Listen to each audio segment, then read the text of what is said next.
Welcome to GameSack. This episode is about Nintendo's best-selling console ever, the Wii. Actually, the Switch is probably going to surpass it in sales, so that comment's not going to age very well. But you may be asking yourself, what's going on here? Is the Wii retro now? I don't know. Does it even matter? Regardless, now is a great time to buy some Wii software. But first, let's check out the console itself. The Nintendo Wii was unleashed upon the world in 2006 just in time for Christmas. It sold extremely well, and the console was very hard to find in stores for many months afterwards. The controller, called the Wii Remote, used motion controls. Also included was the Nunchuck, which included an analog thumbstick as well as its own accelerometer. Later on, they improved the technology with Wii Motion Plus, which added a gyroscope for more precision. A sensor bar is required and placed near the top or bottom of the TV so that the Wii Remote can see the 2 points of infrared light that it emits to help with the tracking. Wii games come on DVD discs, just as Nintendo's competitors did in the previous generation. The Wii is also backward compatible with GameCube discs and peripherals. Nintendo had no interest in competing graphically with Sony and Microsoft. The audio and video capabilities were very similar to the GameCube despite actually having more powerful hardware. The Wii uses a PowerPC CPU that runs at 729 MHz compared to the GameCube's 486 MHz. The GPU is nearly identical as well, just 40% faster. The Wii also has a bit more memory. When it comes down to it, the Wii is basically a GameCube Pro. That didn't hurt its sales any, as it sold over 101 million units with 1,595 officially released games.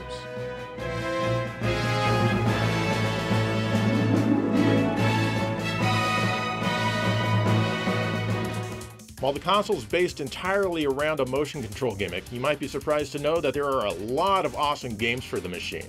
Now, I'm not going to cover all 1,500 plus games in a single episode, but maybe more than 20 or so. Not all of them are winners, but all of them are somewhat interesting to me at least. Let's get going.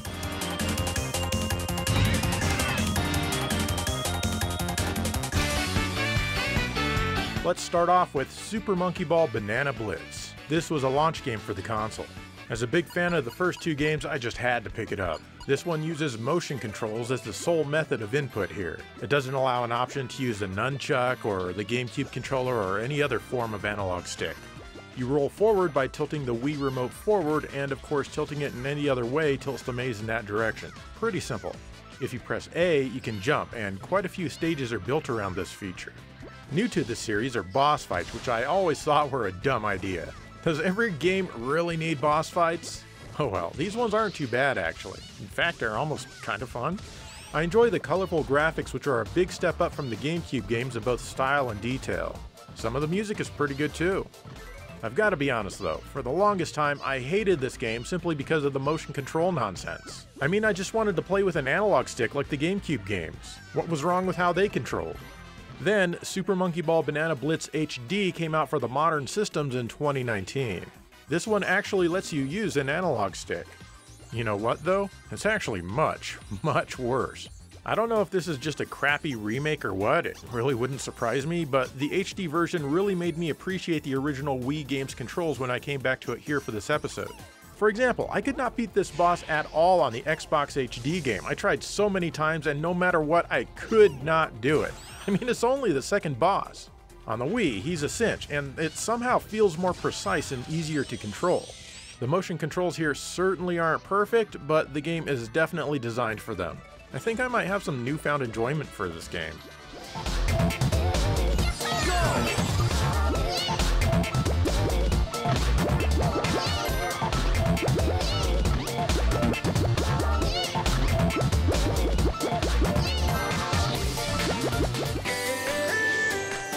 Super Monkey Ball Step and Roll came out the next year.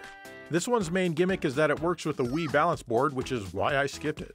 But you can actually play with the Wii Remote as well.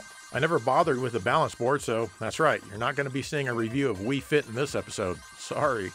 Anyway, this one controls pretty much like the previous game in regards to the Wii Remote. However, gone is the jumping feature and gone are the boss fights. Also gone is good music. The game starts out pretty easy, but it does get challenging later. Still though, most of the stage designs aren't very interesting. Each world has its own specific object that's scattered around each stage, making sure that you take things slow since you have to carefully navigate around them. A few cues are taken from Super Monkey Ball 2, like the warps. Even the switches make a return. Oh goody. Probably the worst thing about it is that you can't skip the credits the first time you beat each and every individual world. In fact, I just recommend sitting the controller down and walking away for a good 6 or 7 minutes.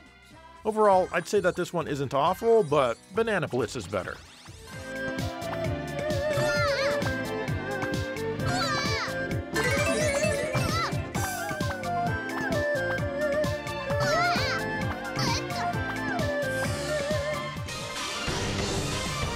In 2009 and 2010, Treasure brought a Sin and Punishment Star Successor. This is a follow-up to their Japanese-only Nintendo 64 game from 2000. And oh boy, is this a good one. An excellent one, in fact. There are many ways to control this one, including using a GameCube controller, but here I'm using a nunchuck and a Wii remote. Playing it this way, you point your reticle at the screen while using the nunchuck to move your character around. When things are close, you can tap the firing trigger, also known as the B button, to do a melee attack. This is actually key in this game because it not only causes a lot of damage, but you can send projectiles back at the enemy and completely ruin their weak. You also have a dash evade, which reminds me of Treasure's own Alien Soldier on the Genesis. Well, actually Mega Drive, since that one never came out in North America. I mean, later it did, but not for the actual console. Anyway, if you dash at the right time, you can go right through an enemy attack unscathed. Since this is from Treasure, there are a ton of boss fights here. You'll get your ass handed to you from time to time for sure, especially on the stage boss fights. But learning their patterns is just super fun.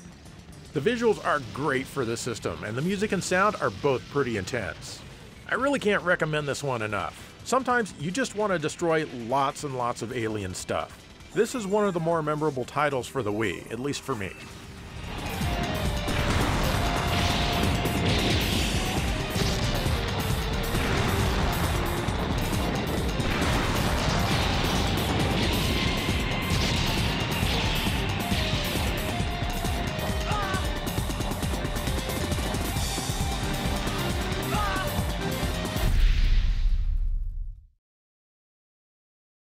Now this next game became stupidly expensive shortly after I bought it back in the day for some reason. It's not that way anymore. I'm guessing maybe the publisher did another run. Regardless, I still find this game very relaxing to play.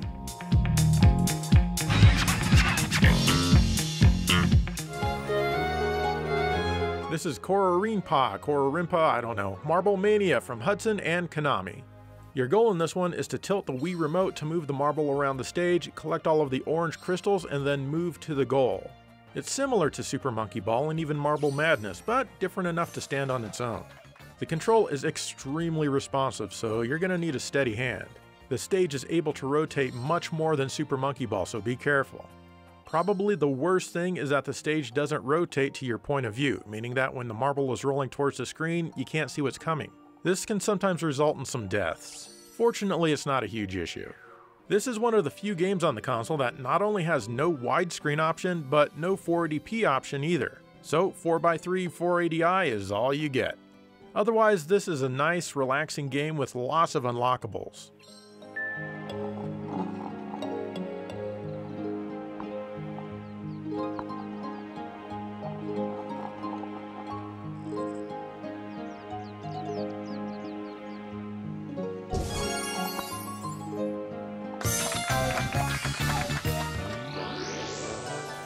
The sequel, called Marble Saga Kororimpa, came out 2 years later.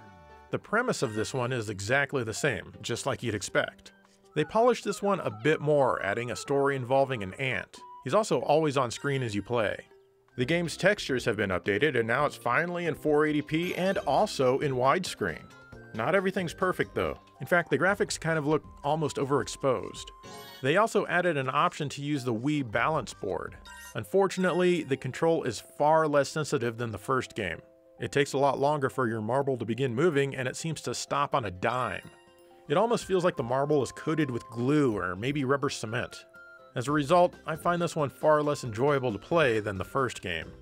Neither game is crazy expensive like they used to be, but I suggest using your funds for the first one if either of these look good to you.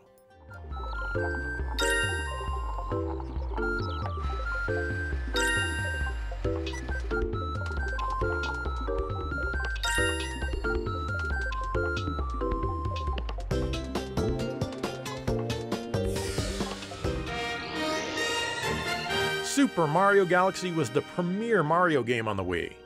This one let you run around so-called planets which were smaller than most buildings. What Nintendo lacks in their knowledge of astronomy, they make up for in fun, and this game is nothing but. There's plenty of waggle that you'll be doing with the Wii Remote, but honestly, it doesn't feel that bad here. It actually becomes natural after a while. Most of the levels are straightforward, but there are some that encourage you to explore around a planet. The music isn't your normal Mario stuff, and it's all the better for it. It's definitely the best soundtrack in any Mario game that has ever been or ever will be. I highly recommend this game.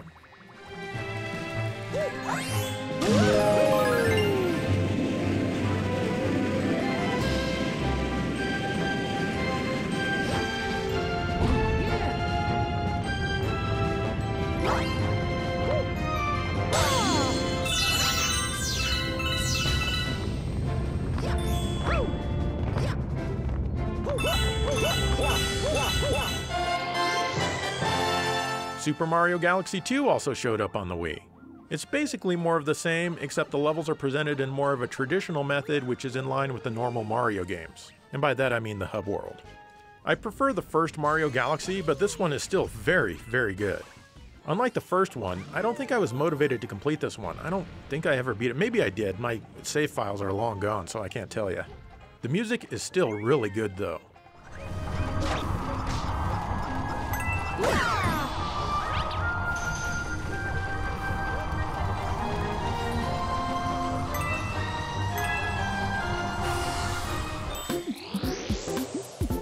The final Mario game I'll mention is New Super Mario Bros. Wii.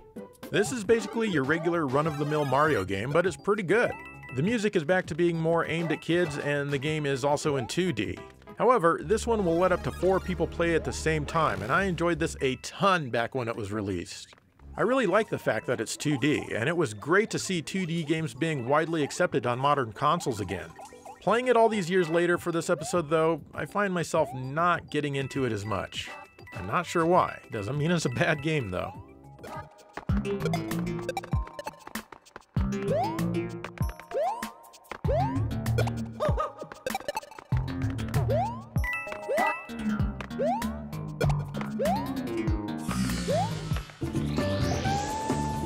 Another great 2D game is Donkey Kong Country Returns. This one's not made by Rare like the ones on the Super Nintendo were, but instead Retro Studios, who's better known for Metroid Prime. Somebody's stolen all the bananas and, well, that's all the story you need. There's still plenty of bananas scattered throughout each level though. The gameplay here is very similar to the Super Nintendo titles, although this one is a hair more 2.5D than, say, New Super Mario Bros. You can take more hits than the earlier games though. Once you have Diddy, you can float during a jump, which is kinda nice. Sadly, there's a lot of waggle controls tossed in that feel extremely tacked on. For example, you need to shake the controller to pound the ground. You can hold down and shake the controller to blow dandelions. Why? This seems completely useless. Or hold left or right and shake to roll. How is this in any way more fun or immersive than normal controls? That's a good question, and the answer is, it isn't! This is also one of those Nintendo games that has a cheat function built right in. Lose a bunch of lives and the game offers to play the entire level for you. It doesn't simply show you what you need to do, it actually completes the level and unlocks the next one. I guess New Super Mario Bros. Wii had this as well from what I read. Overall, this one is nowhere near the jump from the 16-bit games as the 16-bit ones were over the 8-bit ones, but it's certainly still a lot of fun. Graphically, it's nothing special and honestly doesn't look much better than a GameCube game. Most of the music seems reminiscent or a direct rearrangement of the tunes in the originals, but it's good. Could be worse, but still, could be better too.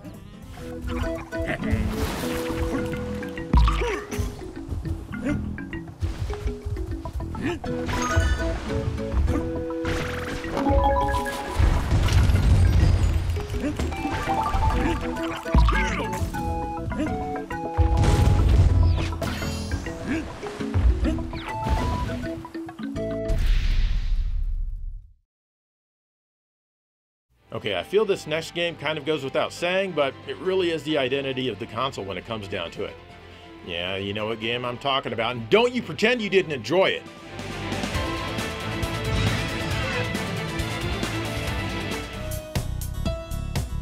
I should probably mention Wii Sports quickly since it was responsible for selling a ton of Wii consoles.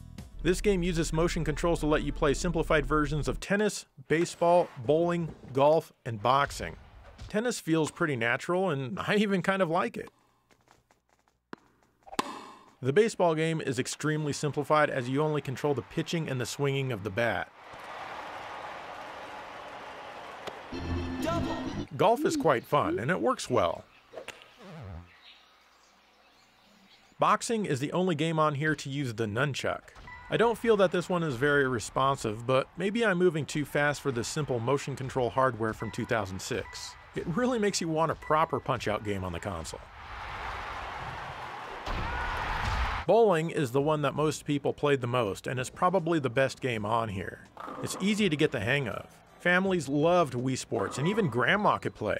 In fact, it wouldn't be unusual to see Wii consoles at family members' homes who weren't into games mainly because of this title. Nice spare.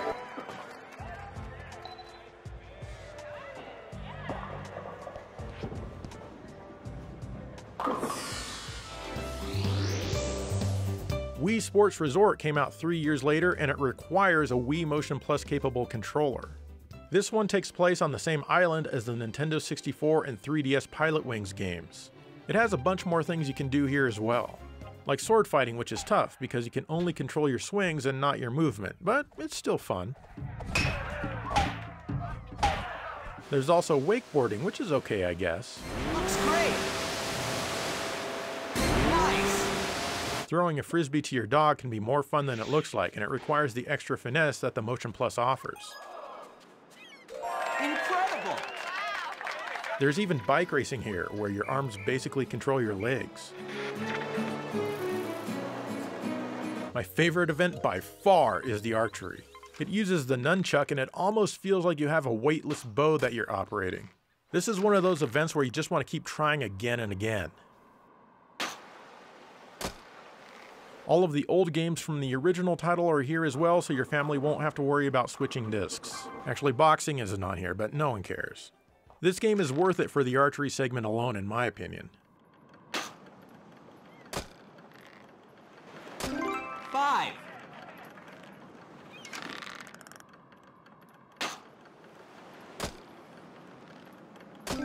4. In 2009, we finally got a proper Punch-Out! Game for the console. No Mike Tyson, no Super, this is the same name as the original after they got rid of Mike Tyson. I mean, they could have at least added another exclamation point or two. Punch-Out! Like Wii Boxing, you use a nunchuck so that you can pretend to actually box as you play the game. Honestly, this doesn't work very well at all, and I kinda hate it. You can also use a balance board if you want, which might actually help this mode. Thankfully, Nintendo allows an option to let you use the Wii Remote sideways like a controller. I'm totally surprised that Nintendo did this, as they seem to really double and triple down on the motion control gimmick for this console. Anyway, using these controls, the gameplay is just like the NES version, which makes it about 1 trillion times more comfortable and enjoyable to play.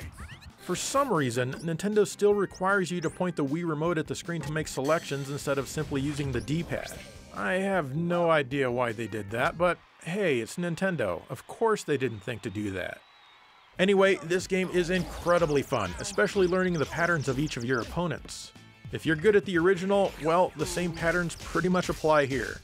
Overall, it looks good and it sounds good, well, except for a few of the voices. 1, 2, 3, 4, 5, 6, 7, 8, 9, go! I like these games, but I've never been hugely into the series. That said, it's still one of the best boxing games ever made by a country mile.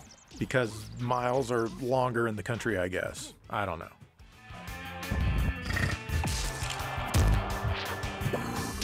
Ooh.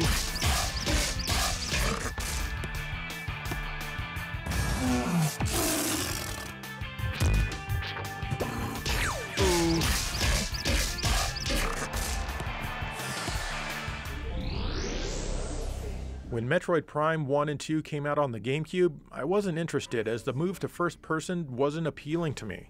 But when Metroid Prime 3 Corruption came out on the Wii, I decided to pop on down to Circuit City and pick up a copy on release day. And I'm glad I did because I really enjoyed this one.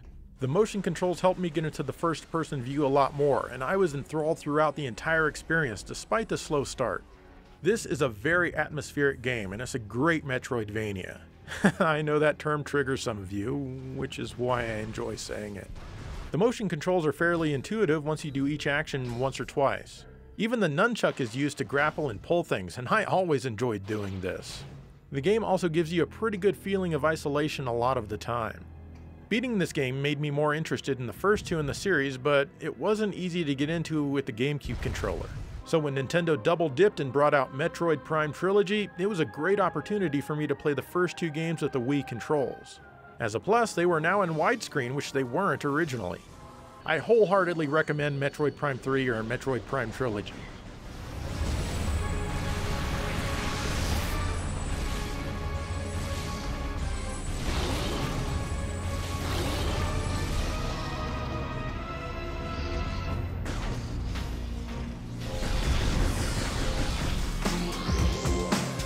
Here's Cruisin' from Midway, released in late 2007.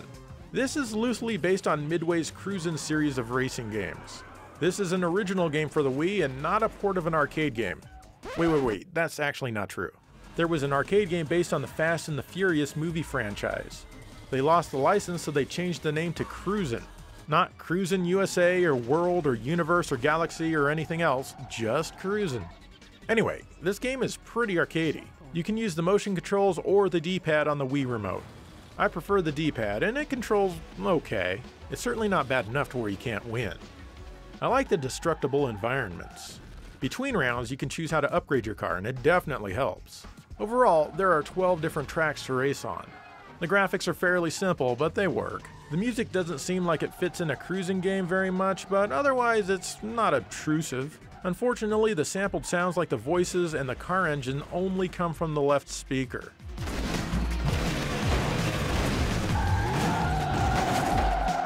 Not much quality control going on over at Midway. Still, this is a simple and decently fun game that didn't sell tremendously well, and that's likely why not many people ever mention it. And look at you, now you know about it.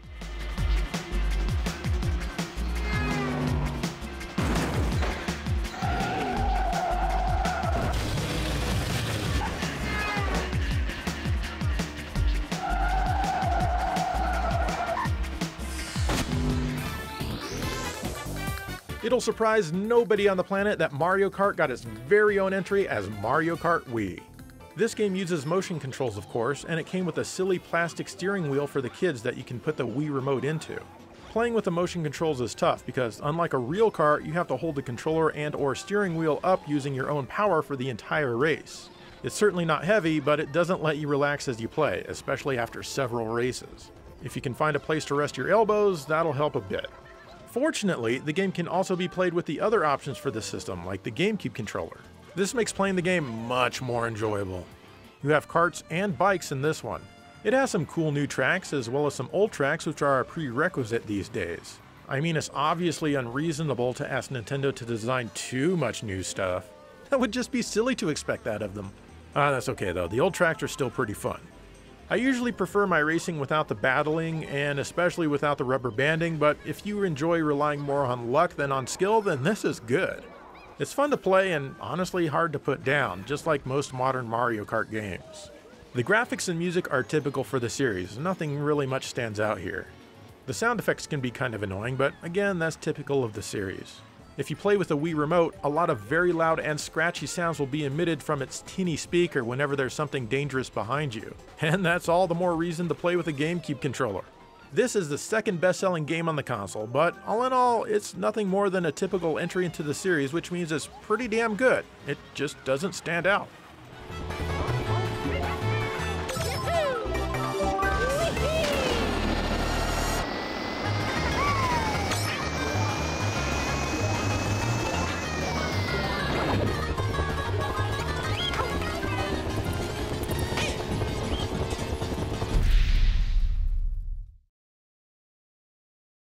By now, some of you may be asking, where's Zelda? Where's Smash Brothers? The answer to that is, not in this episode. Everyone knows about those already, plus I've got to save a few heavy hitters if I ever do a follow-up to this episode.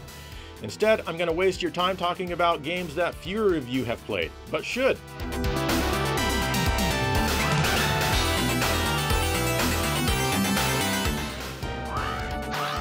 I have to mention the Rebirth series of games from Konami. These were made by M2 and only available as WiiWare. First up is Castlevania The Adventure Rebirth. I talked about this somewhat recently in a dedicated Castlevania episode, so I'll make this one quick. It's great to see this series return to 2D on a mainstream console and not a handheld.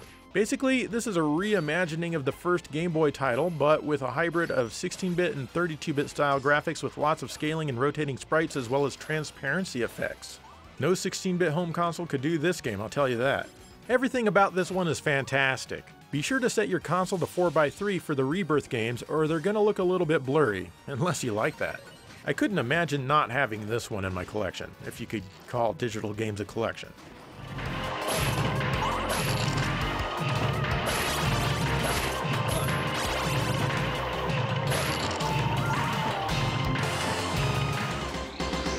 Next is Contra Rebirth. This does the same thing, but for Contra. Sadly, it does seem a bit watered down compared to what they did for Castlevania, but it's still amazing while it lasts. There aren't a lot of weapons, in fact there are only 4 I believe, but that's okay. The action is extremely fast-paced and the bosses are incredibly fun. Unfortunately, it's a bit too short. Yeah, I get that a lot. There are only 5 stages with 2 or 3 areas each.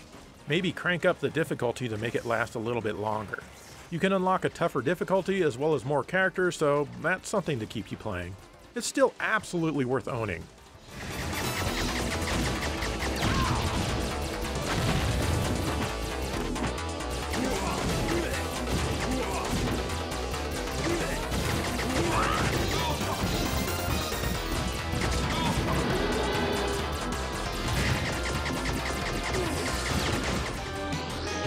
Here's Gradius Rebirth. Or Gradius, who cares?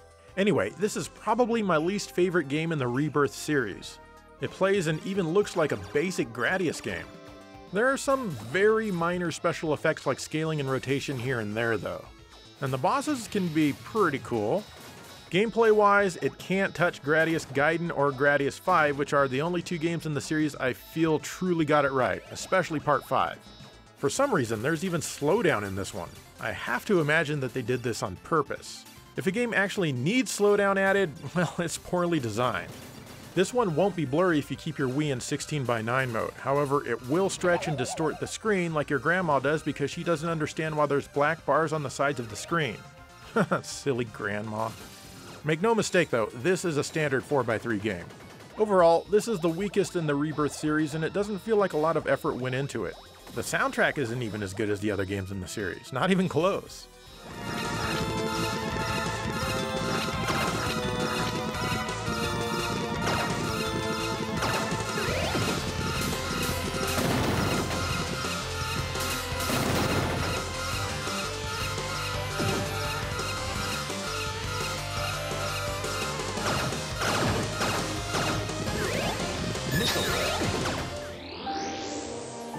Xenoblade Chronicles is a pretty cool action RPG from Monolith Soft. It's kinda sorta in the same universe as Xenogears and those games, but not directly related. The story is about a sword that uses a substance called Monado. No, not Menudo. Your entire world exists on a giant Titan robot thingy that was doing battle with another one way back in the day. They both popped out of existence for no reason and fought for no reason on a world that only has sea and sky. Or maybe there is a reason. It's not turn-based since this is an action RPG, but it's not straightforward like the Ys games are either. You first have to tell your party to engage in combat. You auto-attack if you're within range. You can select from your arts down at the bottom of the screen, which are your stronger attacks and healing powers and the like. They all take time to recharge if you use them. It's definitely weird at first, but you'll get used to it quickly enough. When you're not in battle, you also auto-heal in most areas. What's nice is that you see a graphical representation of how much more experience each character needs to get to the next level as you fight, so that can help encourage grinding. And you'll need to do some of that in this game for sure. The town areas offer the things that you'd expect like shops as well as side quests from certain NPCs. The graphics are quite good for the console. This looks even better than a PlayStation 2 game. I kid, but it does look nice. Even better is the music, but that's always been the case with the Xeno games. It really complements the adventure. If you like action RPGs, then you cannot go wrong with any of the several ports of this game.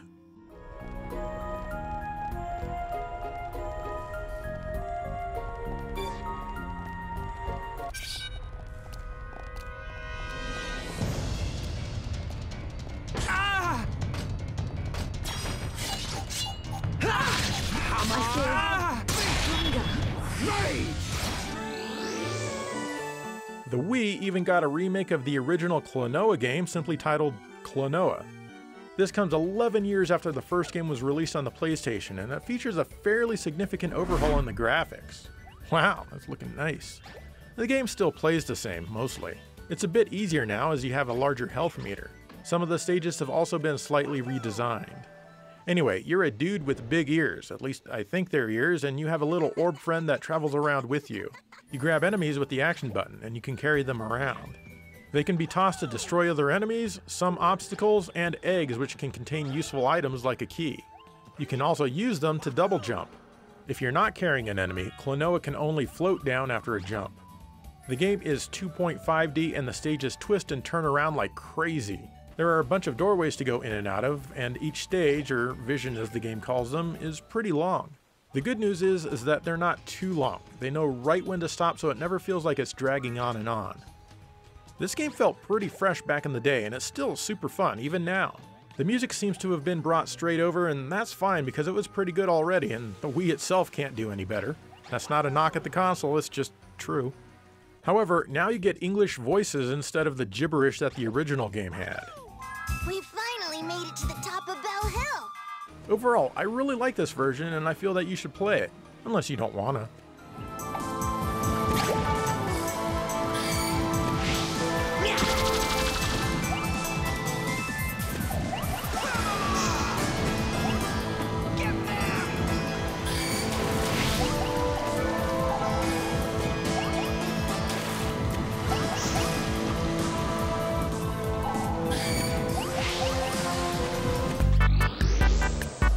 I want to take some time to mention the Wii Virtual Console. Now, what is the Virtual Console? Basically, this is how Nintendo offered games from consoles prior to the GameCube to be played on the Wii. You'd sign into the Wii Shop channel and then spend points instead of money to download games, though you'd have to purchase the points. You know, I never really understood this. Just tell me the price. I don't care about points or any other middleman currency. Anyway, you could buy games for the NES, Super NES, Nintendo 64, Genesis, TurboGrafx-16, Arcade, Master System, Genesis, I already said Genesis, and more. The Wii Shop channel was discontinued on the original Wii, but many of these same titles can still be obtained in the eShop on later consoles. What's great about most of these titles is that if you hook your Wii up to a CRT television, you can play them in 240p, and that makes them look a lot closer to the real thing, despite being emulation. The arcade games are awesome. I really love playing Sega arcade games like Super Hang-On, Golden Axe, Altered Beast, and hell, even the weird Wonder Boy and Monsterland arcade. They look fantastic in 240p via component video and even work with a GameCube controller. However, not all of the virtual consoles were treated equally. NES games, for example, are much darker than they should be. There's really no reason for this, but apparently it didn't bother Nintendo enough to ever fix it. I'm sure at least some people let them know about it though, and at least I hope so. Maybe they did it for epilepsy purposes, but the NES Classic doesn't have this issue, so who knows? Fortunately, the Super Nintendo emulation looks pretty good.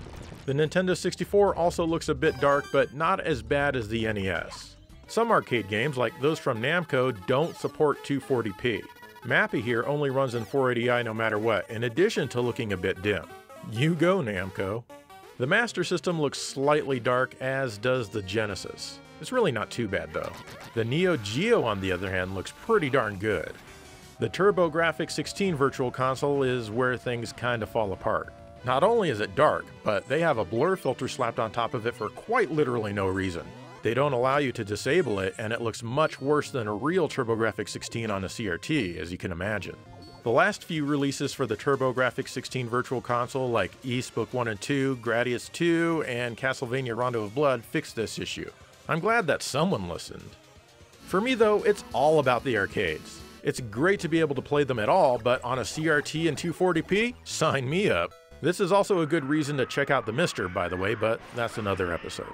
Oh, and by the way, the Wii U can't display any of these games in 240p if you have them loaded onto the Wii side of that console. That's all the more reason to keep your original Wii around.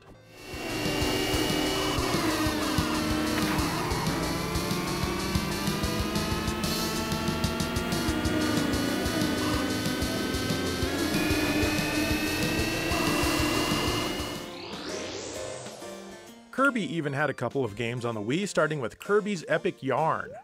This is not your typical Kirby game. You've been turned into yarn and taken into a new world or dimension or something. Of course, you need to save the land from slightly evil enemies as usual.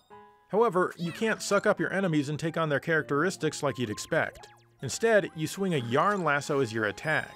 You can grab enemies and unfurl them out of existence, many of whom are simply minding their own business and doing nothing wrong. That's right, I think you're probably the bad guy here.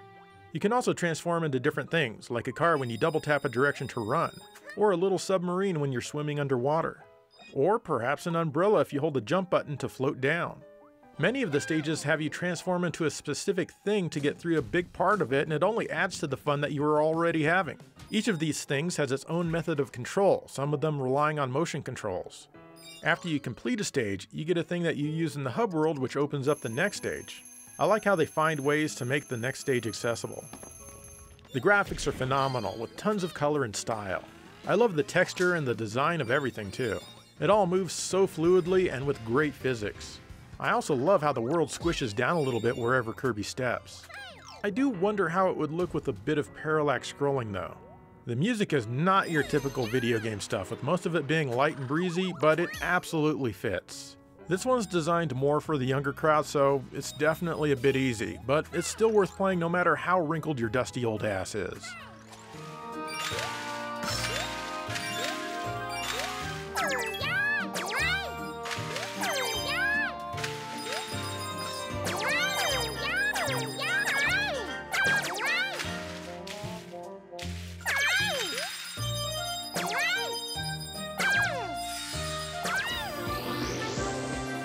Finally, Kirby's Return to Dreamland came out about a year later. This is definitely a more traditional Kirby game. It's a lot more action-packed and fast-paced, in line with the Super Nintendo Dreamland game. You can swallow enemies and press down to absorb their power just like most of the other entries in the series. Some of these powers are familiar and some of them are new. There are also some really cool superpowers which are extra fun to use, but it doesn't happen often. That's okay though. If you like Kirby, this probably won't let you down, as it's pretty much more of the same with some upgraded visuals.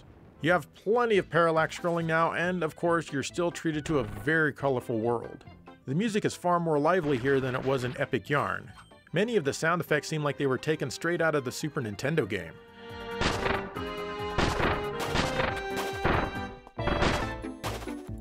Overall, this is a great adventure, but I think I might prefer Epic Yarn a bit more for its creativity, at least as far as the Wii games go. That said, definitely don't pass this one up.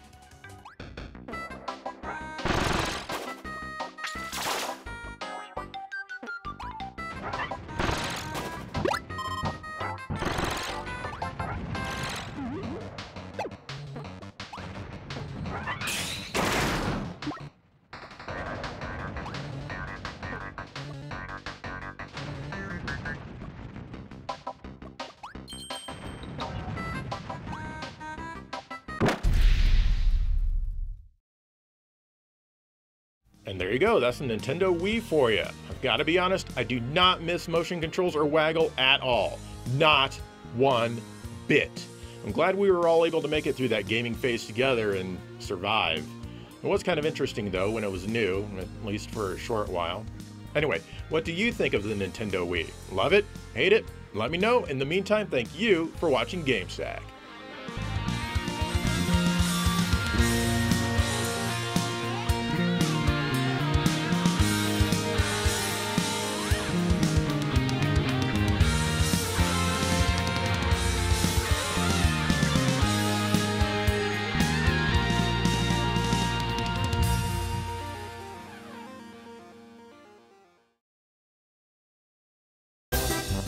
Are you sick of using a normal controller to play video games? Damn right I am. Who wants to relax and press buttons while playing a video game? So stupid. Then you need to check out the Nintendo Wii! Hell yeah, this is way better. The Nintendo Wii is the future of gaming! Absolutely, this nonsense will never get old. Nintendo could package feces in a box and you'd buy it! Oh hell yeah I would, as long as there's a gimmick, I am sold. Waggle your way into the future with the Nintendo Wii!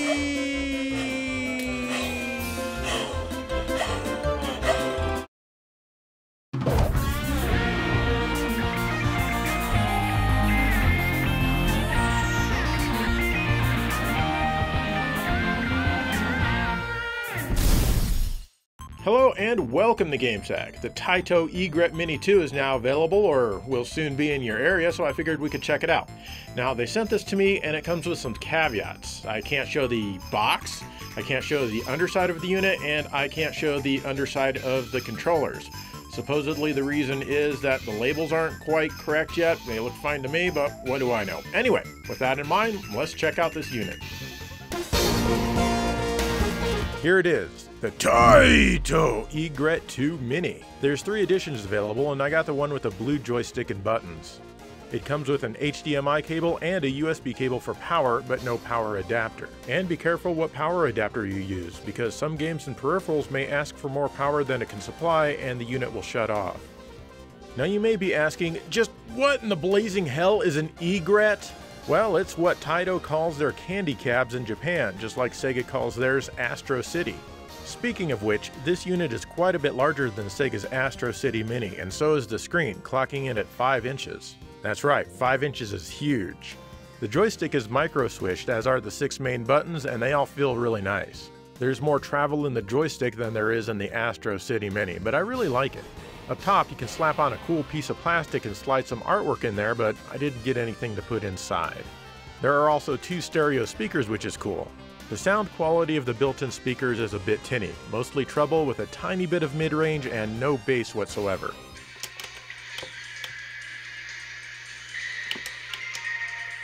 On the backside, you have a power switch, 2 USB ports for external controllers, an HDMI jack which outputs 720p video, a headphone jack, and a USB Type-C for power. On the right side is an SD card slot. Here, you can plug in extra games like those that come with a special trackball/paddle controller. The card's format is unreadable by my computer. Underneath the unit is a switch that allows you to select between 4 and 8-way joystick controls. I really wish I could show you the underside of the unit. Not sure why I can't. It's not like there's a built-in flashlight or something. Oh, and the entire screen just happens to pop out and rotate to support games in...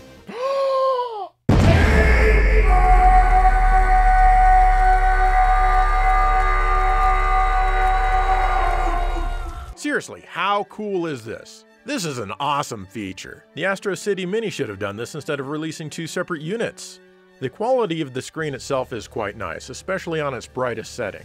You can rotate the screen at any time on any game and it'll automatically adjust to fit, kind of like your phone.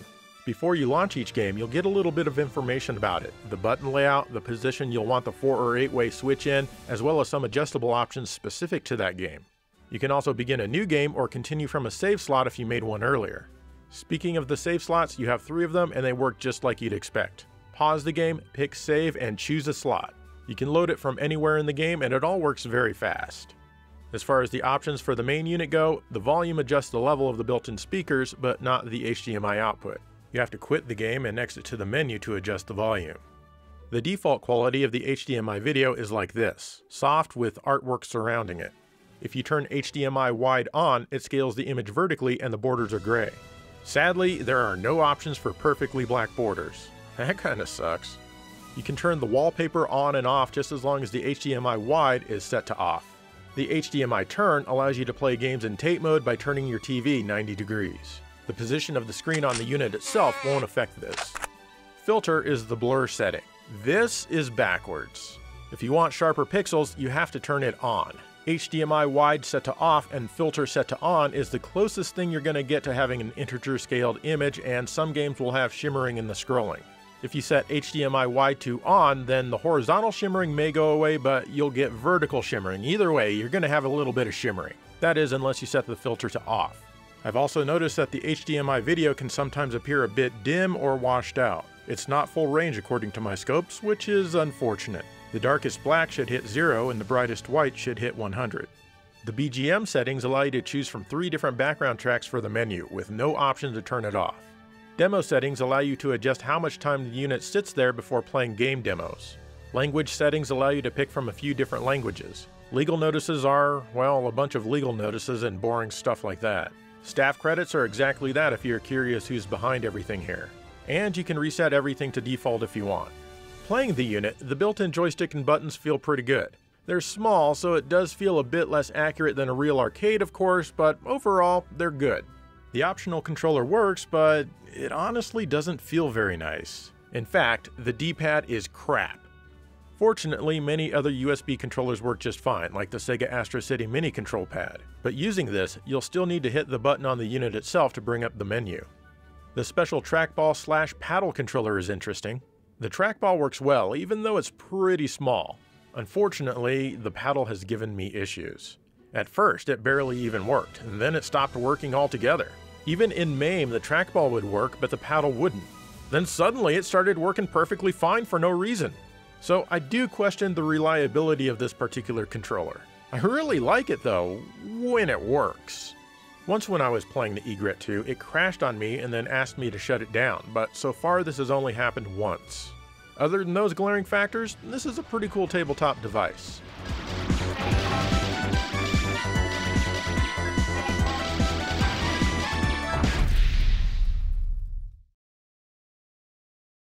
Okay, now's the part where we take a look at all 40 games that are built into this thing. Lots of good stuff, plenty of mediocre stuff, and a few bad ones.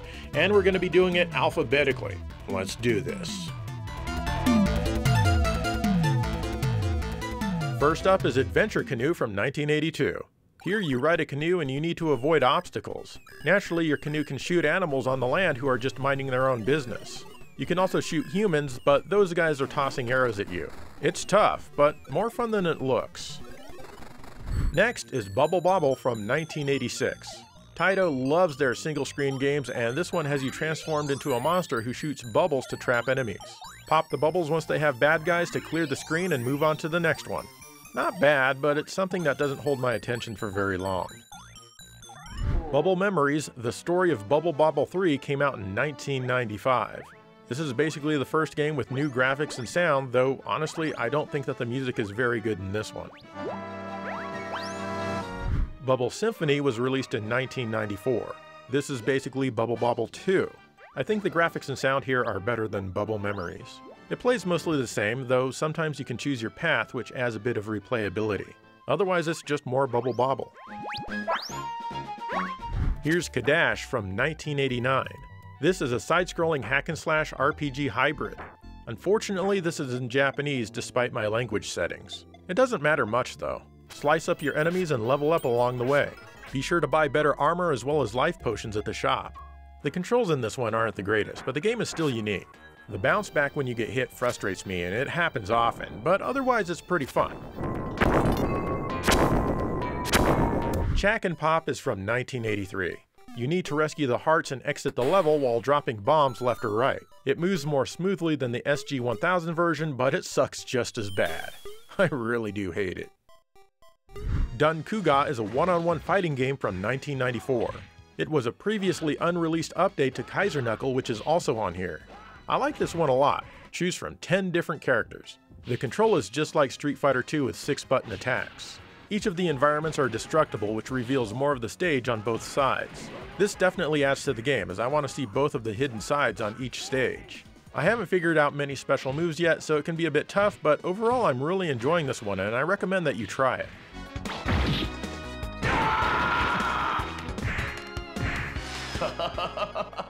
Darius Gaiden is next, and it came out in 1994. This is the only Darius game on here, likely because it was the first single-screen game in the series. No worries though, as it's definitely the best game in the franchise in my opinion. Shoot down a bunch of fishy enemies and then choose your path to the next stage. The music in the game is crazy and it really adds to the surreal experience. However, the sound did cut out briefly a few times on me in this one. Still, it's an excellent shooter that's totally worth your time. Don Doko Don was released in 1989. This is another one of those single-screen games. Smash the enemies with your hammer and then toss them in order to clear the stage. I enjoyed this one quite a bit, but it gets tough pretty fast. It's definitely designed to eat your quarters. The original Elevator Action was released in 1983. You're a spy making your way down a building through a series of elevators and shooting people as you do it. I can't even imagine the maintenance budget of this building with all of these damn elevators. I've always felt that this game was kind of weak in my opinion. Elevator Action Returns, however, is completely awesome. This 1994 game starts out in the same way as the original, just with about 300 times the awesome. But soon, you'll be wandering horizontally through the stages as well. You can get a bunch of different weapons and you can even jump kick. The graphics are super nice with lots of scaling and explosions. Even the sound is fantastic.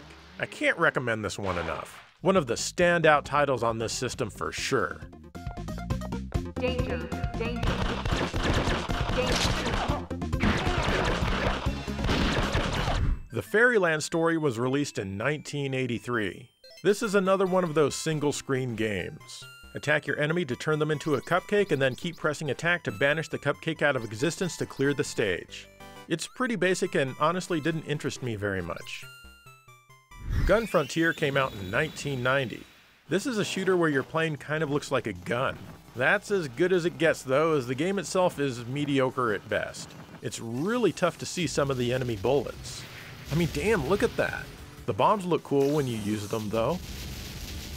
Halley's Comet is a shooter from 1986. You're trying to save Earth from a bunch of comets. It plays well enough, even though it's obviously pretty plain. I like it more than Gun Frontier anyway.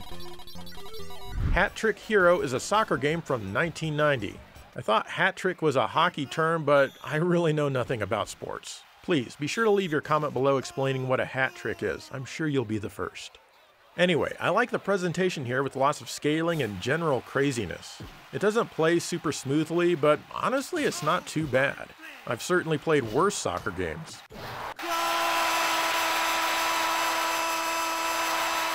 Kaiser Knuckle, also known as Global Champion, is a 1994 game. This is the slightly unpolished version of Dun Kuga that I talked about before. This one actually got released. Everything I said about that one can be applied here. It's still good though, just not hugely different. Kiki Kai Kai is next and it's from 1986. This is an overhead run and gun where you can shoot and also have a slash-type melee attack. Some of you might know this series better from its sequel on the Super Nintendo called Pocky and Rocky. This one's more primitive for sure, but it still provides a fun and solid experience that you should try. Here's Kikakugo Tiger, also known as Twin Cobra. This is a satisfying vertical shooter from Toaplan that can get pretty hectic at times. Still, it's very rewarding to blow things up, especially stuff on the ground. Most Toaplan games are like that. This one has some good weapons to collect as well. You really can't go wrong with this one unless you try to pronounce the Japanese name like I did. The Legend of Kage is from 1985. You control a ninja who jumps all over the place trying to rescue the kidnapped princess. The gameplay is okay, but it's the music that always attracted me to this one in the arcade. You can throw stars and slash with your katana. You jump by pressing up, which you'll absolutely love if you happen to be European. Still, I like it for what it is, even if there aren't any continues. This game is partially censored. Maybe there used to be some digital nudity? Lunar Rescue was released in 1979. This one starts out kind of like Lunar Lander, where you navigate your lander through the meteors and land on a pad to rescue a person. Then you fly back to your ship while shooting down aliens who are truly very, very evil. After that, you dock with the ship. This one's a lot of fun actually, and I suggest you give it a go. Lupin the Third is from 1980 and I wish it had stayed there. You control Lupin trying to get the money bags. The only button in the game makes you disappear and materialize elsewhere in the level. The problem is that I can't seem to grab any of these money bags at all. I've got to be missing something. F this game. Metal Black was released in 1991. According to the game's intro, this is the sequel to Gun Frontier. This one is a horizontal shooter, however, and it's a much better game. Collect tons of power-ups to build up your weapons and also to release a beam sometimes when your gauge allows it. This one has some nice graphics but can be a little chaotic. It's worth a try though. Mizubaku Adventure, also known as Liquid Kids, was released in 1990. This one is built around similar concepts as Taito's single-screen games, but instead it's a scrolling adventure. Toss gobs of water to trap enemies and then destroy them. Hold the button for a bigger charge. This is an excellent game and much better than most of the company's single-screen games, at least in my opinion. This is another standout title on the system for sure. The New Zealand Story is a 1988 game. As I think I've said before, this game is all you need to know about New Zealand and its history. You play as a yellow Kiwi who's on a mission to rescue the other Kiwis. You can shoot, jump, and float if you have a special item. I hated the Mega Drive version of this game, but fortunately this one is much better. It's still not a favorite though. The Ninja Kids is a 1990 beat-em-up. You control a marionette in this game, which kind of reminds me of Ninja Combat on the Neo Geo. You chop other marionettes to pieces, and overall it's kind of fun. I like seeing all of the kooky character designs, like this guy who I sliced up until he deflated. I think this is one that's worth playing through for sure.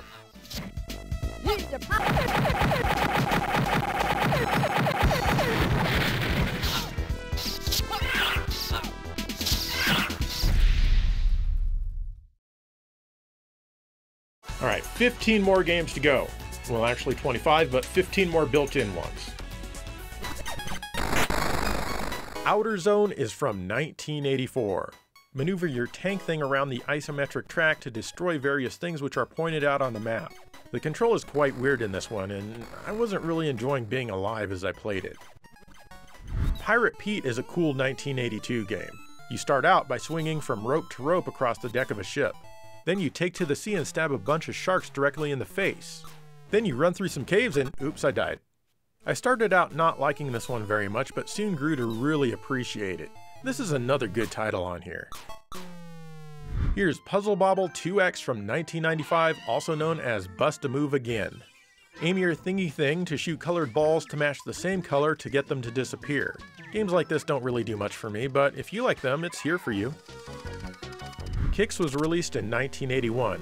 Draw lines to fill a predetermined percentage of the screen while avoiding the sparks and the colorful line. It's pretty simple and not one that I ever gravitated to. Rai Mize is from 1988. Yeah, a 1988 take on Pac-Man. Collect the dots and go to the next level. Taito actually thought that arcade goers in 1988 would want this. At least there are boss fights, but otherwise there is not much here that's very exciting. Rainbow Islands is another 1988 game. This one is like Parasol Stars, but less good. Use rainbows to kill enemies and make it to the top of the level. I personally like the regular Bubble Bobble games more, but hey, maybe you'll enjoy it. This one is also partially censored. I bet I would have enjoyed it a lot more if it weren't. Here's Rastan Saga, which I usually just call Rastan. Some of you call it Rostan. I can't say Rostan, I have to say Rastan. Anyway, I own the arcade and it doesn't have this intro. Why'd they cut that out of the North American version? This is a good but tough hack and slash game where you play as a Conan the Barbarian wannabe. This is another Taito arcade game where the main thing that got my attention in the arcade was the music. I'm glad it made me try it out because it's super fun.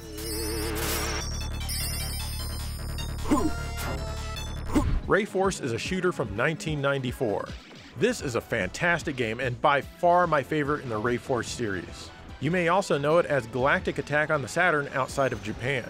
This game is pure 2D, not a polygon insight unlike the sequels. And it's all the better for it, with fast and furious action and kind of relaxing music. You attack ground objects with one button and airborne objects with the other button. The music isn't quite as nice as the Saturn version, but that's okay. This is yet another standout title available here. Runark is a beat-em-up from 1990. You might also know this one as Growl.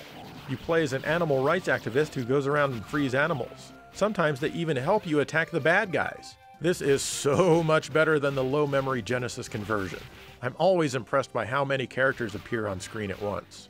I'm super happy that this one is on here to play, though you'll have to settle for only 2 players instead of 4. Scramble Formation was released in 1986. This is a rather unremarkable vertical shooter where you can grab red planes and change the formation. You keep going through clouds, and when you first go into them and when you come out of them, the game doesn't let you shoot. This happens quite a bit on the first stage. It didn't take long before I became bored and wish I had chosen another hobby. Space Invaders from 1978 is here. What can I say? It's Space Invaders. It would be kind of weird if it weren't on here, I suppose. Steelworker is a 1980 game. I don't understand this one at all. There's a dude wandering around and also icons at the bottom of the screen, but I don't seem to be able to do anything at all no matter what I press. Surprised Taito thought this would be a good fit for the Egret 2 Mini. Here's Tatsujin from 1988, also known as Truxton. This one is a bit tougher than the home versions, and it'll really give you a challenge if you turn up the difficulty. I've always enjoyed the music in this one. This game is very much a classic, though it might not be very accessible to shooter newbies. I still think you should try it though. Violence Fight is from 1989. This is a one-on-one fighter with stiff controls. They're also quite laggy, and it doesn't help that the middle button is jump, right between punch and kick. I like the size of the characters, but I think this one would be more enjoyable if the attacks occurred when I pressed the button instead of a few weeks later. The last built-in game is Volfeed, though I think the logo looks like it says Volviev. For some reason, Taito thought we needed a 1989 update to Kix, and that's exactly what this is. You can get some cool temporary upgrades though. Still, I don't really care for it, especially the droning audio.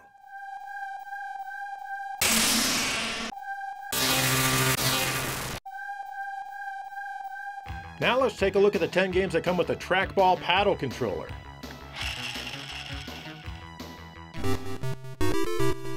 Arkanoid was originally released in 1986. This game uses the paddle and it plays like Breakout. The paddle works well, but it takes some getting used to. For whatever reason, this game is partially censored. What the hell? Are some of the blocks shaped like dicks or something? Arkanoid Returns is a follow-up to Arkanoid, as you may have guessed. This 1997 game plays the same but with slightly better graphics and sound. This is actually the third game in the series to be released in the arcade. Arkanoid Revenge of Dough came out in 1987 and is the second game in the series. The presentation here is more on par with the first game, and you're still using the paddle, of course. This one is also partially censored because when you think adult content, you think Arkanoid. Birdie King is a 1982 golf game. Use the trackball to swing at your ball. It takes a lot of getting used to, and even once you do, it's still quite difficult to be very accurate. At most, this is a curiosity, and nowhere near as good as Arnold Palmer Tournament Golf on the Sega Genesis. Camel Try is a 1989 game that uses the paddle. What a weird name for a game. This one's called On the Ball on the Super NES outside of Japan. Anyway, you spin the maze and let gravity take its course. You make your way to the goal within the time limit. The paddle control on this one is super accurate and it will spin as fast as you spin the dial. I kind of like this one, though I think some people will find it boring. I just feel really connected to the maze with the dial. Marine Date is from 1981. Use the trackball to guide the octopus to his girlfriend. That's easier said than done, but it's fine once you get used to the controls. You have a limited number of shots to make your way to the bottom right corner of the screen where she is. You gotta plan your shots carefully. I made it up to level 7, can you get further? Try it, you just might like it. Plump Pop is a 1987 game, and it's partially censored. I mean, it's called Plump Pop after all, make up your own jokes. You bounce up to destroy all of the UFOs and it uses the paddle, controlling kind of like Arkanoid. The problem is that you can get bouncing so fast that it's almost impossible to figure out where you're going to land quickly enough. This is okay, I guess. Poochie Carrot is next, and it's from 1997. This paddle game is basically Arkanoid disguised as an anime puzzle game. The control is very good, but really all you need to worry about is hitting the ball and not any of the gem colors and whatnot. I'm not sure what this one is trying to be, but it's not bad. Here's Strike Bowling from 1982. Use the trackball to aim and roll your ball towards the pins. It works better than you might think, and it's actually kind of fun. I'm quite sure this was the best video bowling game back in 1982.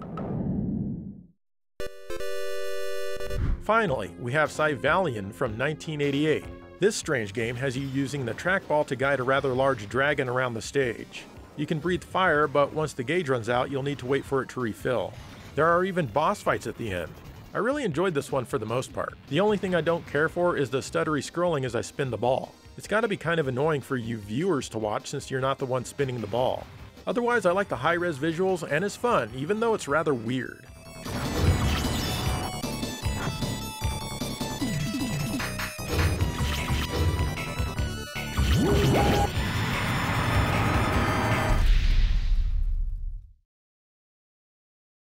There you go, that's a Taito Egret Mini 2. Overall, I think it's pretty cool, though I do wish it supported 1080p and had a few more scaling options with a little bit better video quality. Now, on its own, playing on its own screen, it's much cooler, obviously. And I do dig that special controller. Anyway, what do you think of the Egret Mini 2? It's kind of a weird name. Let me know, and in the meantime, thank you for watching GameSack.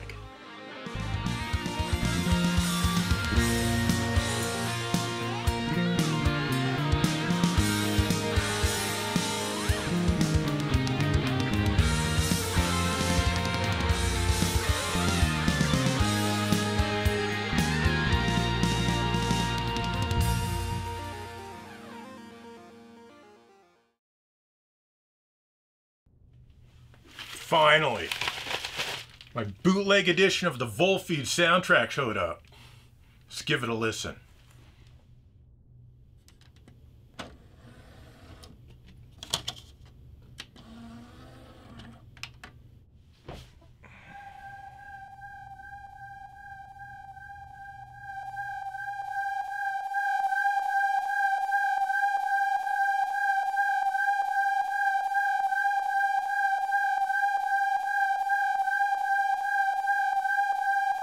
Wow, those chaps at Taito are musical geniuses.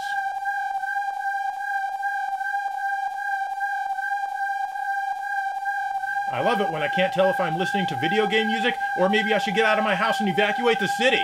Nice! Taito!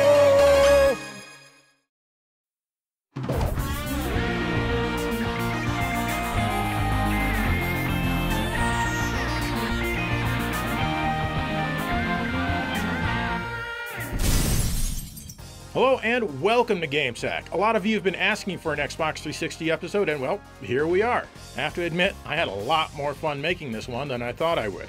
It's also my first episode, and so far only episode, in 5.1 surround sound. So that means if you're watching via the YouTube app, like on a Roku or a Fire Stick or something on a surround sound system, you'll not only get the center channel, you'll also get left, right, left surround, right surround, and I might as well rumble the subwoofer real quick. If you didn't hear anything when I rumbled the subwoofer, don't worry. It just means you're missing out on something really, really cool.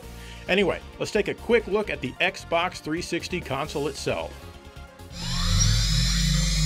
The Microsoft Xbox 360. Released in November of 2005 at a price of $400, the Xbox 360 was the follow-up to the original Xbox. Unlike that console, the Xbox 360 was originally offered both with and without a hard drive. Once again, the media was DVD. The controller is similar to the Xbox Controller S from the previous generation and came in wired and wireless versions. The original Xbox 360 was a lemon, meaning it had a huge failure rate, indicated by the dreaded red ring of death. Strangely, my own console never fell victim to this. The Xbox 360 is powered by a 3-core 64-bit PowerPC CPU running at 3.2 GHz. It has 512 megabytes of RAM and a 500 MHz GPU. The first Xbox 360s did not offer HDMI video output, but it began appearing on consoles with the Zephyr motherboard in 2007 and also the Xbox 360S in 2010. A third version of the console was released called the E in 2013.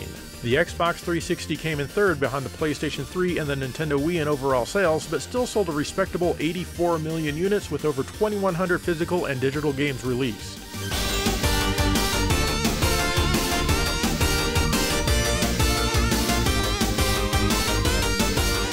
I always thought it was funny that they called it the Xbox 360. I mean, why not the Xbox 2? Well, because Sony had the PlayStation 3. That's right, and Microsoft felt that if they called it the Xbox 2, people would think it was less cool than the PlayStation 3. So they had to get the number 3 in there somewhere so people would know that it was in the same generation as the PlayStation 3. In their defense, Microsoft was probably right that people would be that stupid. Anyway, I've chosen 23 games to talk about in this episode, so let's just get right into it.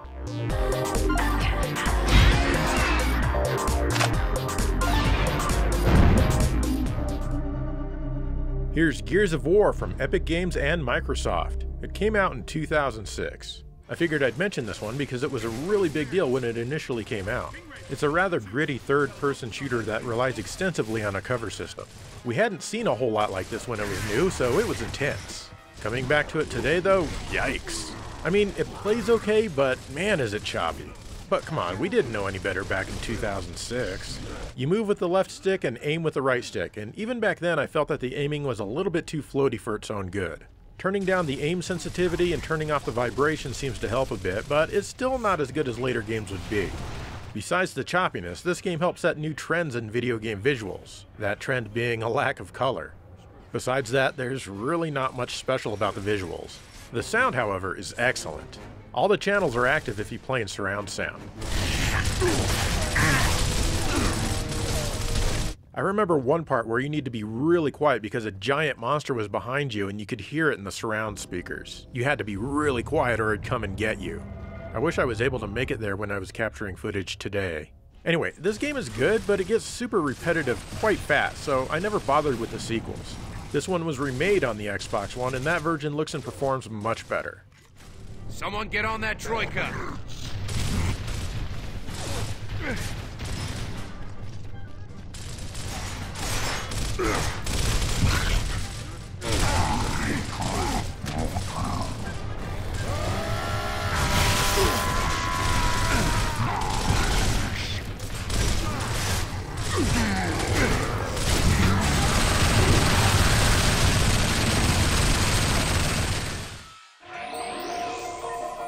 This is Ridge Racer 6 from Namco. For a while, it was common that when a new console launched, a Ridge Racer game was one of the first games. Ridge Racer 6 here is no different. You race several exotic but fictional cars around a bunch of different tracks. Be sure to drift around the corners because that'll earn you nitro, which you can use to boost your speed for a bit. It's arcadey fun and a good game to be sure, though I still prefer Ridge Racer 5 on the PlayStation 2. Also, the PlayStation 3 version of this game, which is called Ridge Racer 7, would offer up 1080p native resolution, while this one is at 720p. Still, this is a great game in its own right for its time. Uh-oh! Mattress on standby! Haha, yes! I'm glad this is just a game! No way!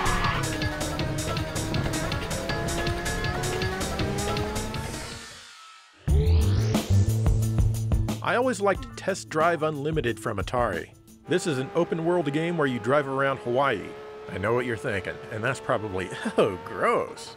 Yeah, it looks pretty bad, and honestly, even back when it was brand new, it didn't exactly impress in the visuals department. But still, I put so many damn hours in this game. So many that I'm somehow in this game. And I'm all pissed off looking. I mean, I am in the process of getting a very expensive ticket, so can you blame me? Anyway, you can just drive around freely if you want, but there are also a ton of races and other events you can do which are tied to the kind of car you have. My favorite is picking up the hitchhiker women who would rather be stranded than be seen in your crappy car. Sorry, but I wouldn't want to be seen in that kind of car. Or maybe they just don't want to be seen with me? But hey, I was actually able to find one that wanted to ride with me. Hell yeah, I'm getting some tonight! It looks ugly as sin, but it's still a really fun game.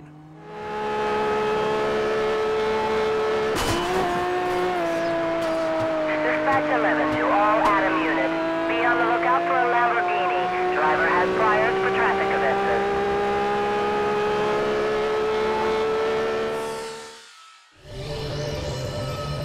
There's also Ridge Racer Unbounded. This is Ridge Racer in name only, and it was externally developed by Bugbear. This one tries to be like a ghetto Burnout or something, only less cool. You drift with the press of the B button, which is super weird.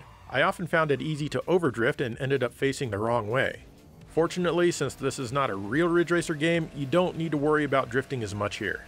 You also have a power button which will let you smash through things and find shortcuts or simply just to blow stuff up.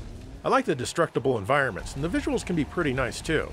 The music kinda sucks though, and the subwoofer channel is too loud and it doesn't really have high quality sounds in it.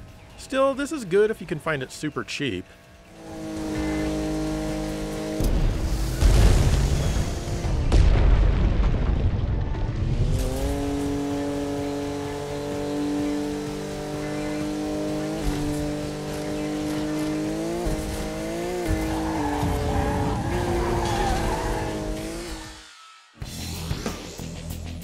Oh, and a port of Burnout Revenge is on the Xbox 360 as well.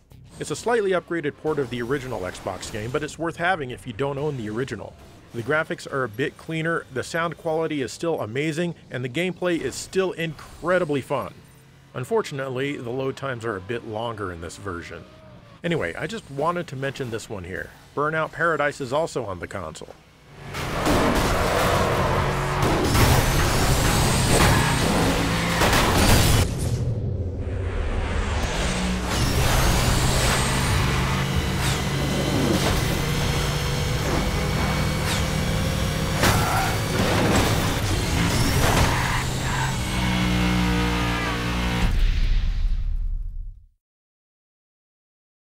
Usually when you think RPGs, you think about games from previous generations, not really this one. Well, Microsoft paid a lot of money to get some RPGs developed, like this next one.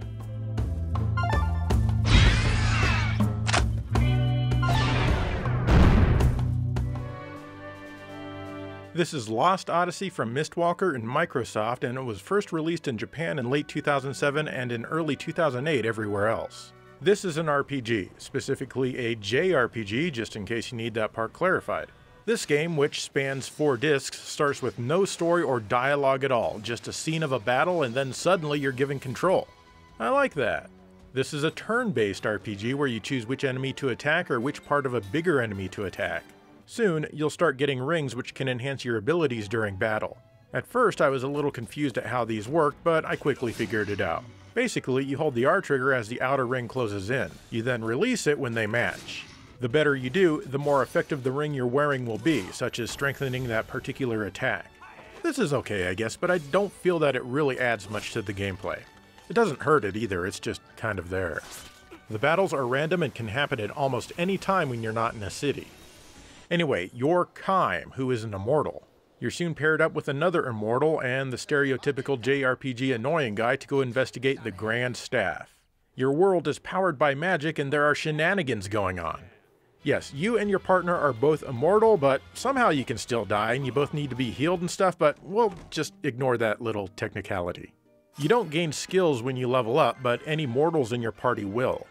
The battles are pretty fun and they don't become annoying. Well, actually, the most annoying thing about the battles is how long they take to load. There are plenty of town sequences with lots of dialogues and typical shops and stuff.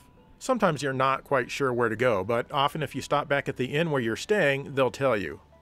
The graphics are pretty good for the most part, though the frame rate can dip quite a bit sometimes. This usually happens when it goes split screen to show multiple angles at once. I am disappointed that the sound is only in stereo, but it's almost like it's in Q sound or something. With only 2 speakers active, I could still hear some surround style effects, which is pretty cool. The music is also quite good when it plays, and it was composed by Nobuo Uematsu. This is a good RPG that can be kind of slow at times. You'll spend at least 50 hours with this one, which is a bit long for me, but maybe it's just right for you. The good news is that while it can be a bit slow sometimes, it's not annoyingly slow. Check it out.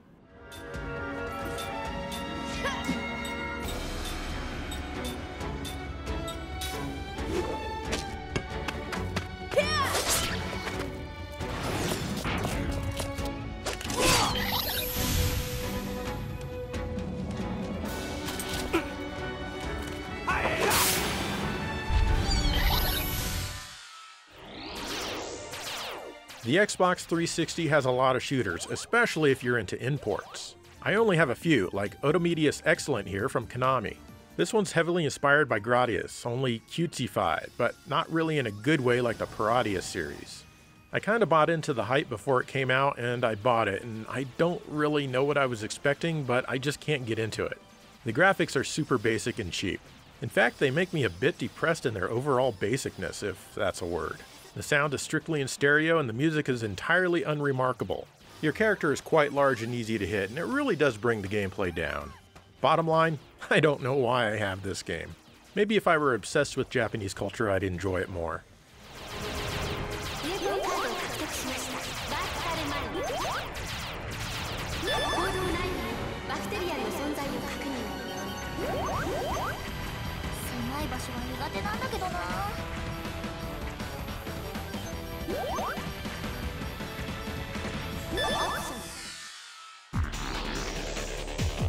Raiden 4 from Moss is a much better shooter.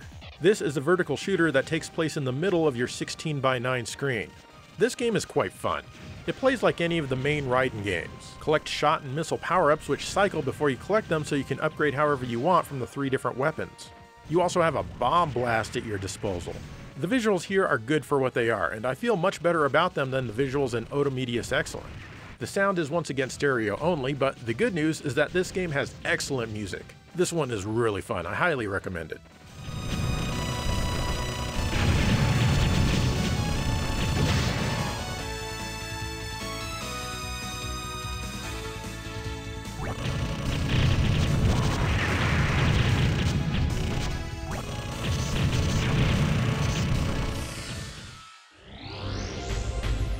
This next one is called Omega 5 and it's on Xbox Live Arcade from Natsume and Hudson Soft.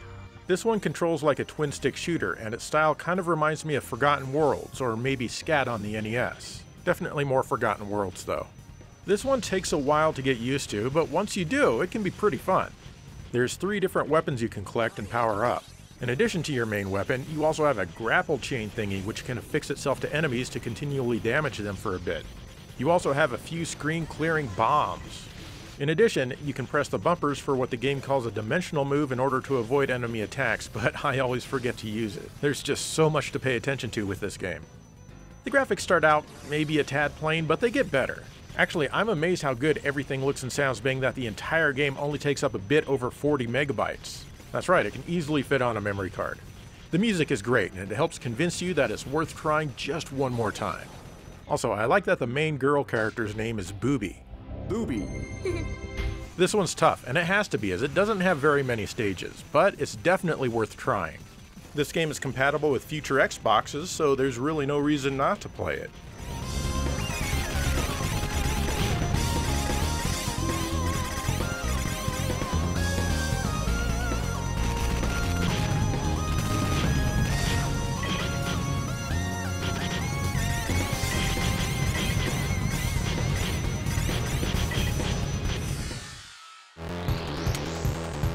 The last shooter that I personally have is Raiden Fighters Aces. This is basically Raiden crossed over with the styles of some other more popular vertical shooters of its time. You have little symbols to collect, and your ship can even get options. There's a lot of shimmering in the scrolling because the graphics aren't scaled properly, but at least the game gives you a ton of visual options so you can get close to the look that you'd prefer.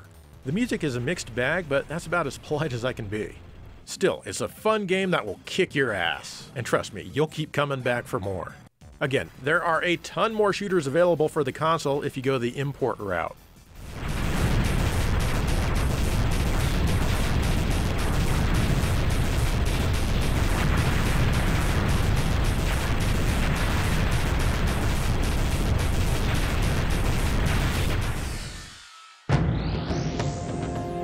Here's Halo Reach. I mentioned this one as it's the only Halo game I have on the system because it came with my Xbox 360S console. But Halo 3 is also available if you like Halo, which a lot of people do. Halo 4 is also there, and Halo Wars and Halo Spartan Assault and stuff like that. As you can probably tell, I'm not hugely into the series, but it seems kind of wrong not to mention Halo in this episode. Anyway, you're not on the Halo ring in this one, but on Planet Reach. Exciting stuff. You don't control Master Chief either, but instead some loser who controls and plays exactly like the Chief. It's payback time. I didn't play very much of this one because, well, it's Halo. But the graphics really aren't that bad, and the same can be said for the controls. Even the sound is pretty good at times. If you like Halo, play this one, unless you hate it for some reason. If you do, I recommend not playing it.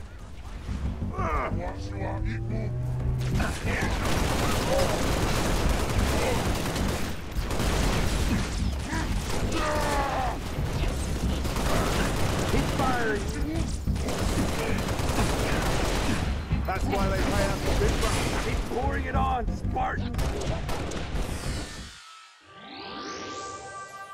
This is Fable 3 from Lionhead Studios. This one was also packed in with my Xbox 360S console.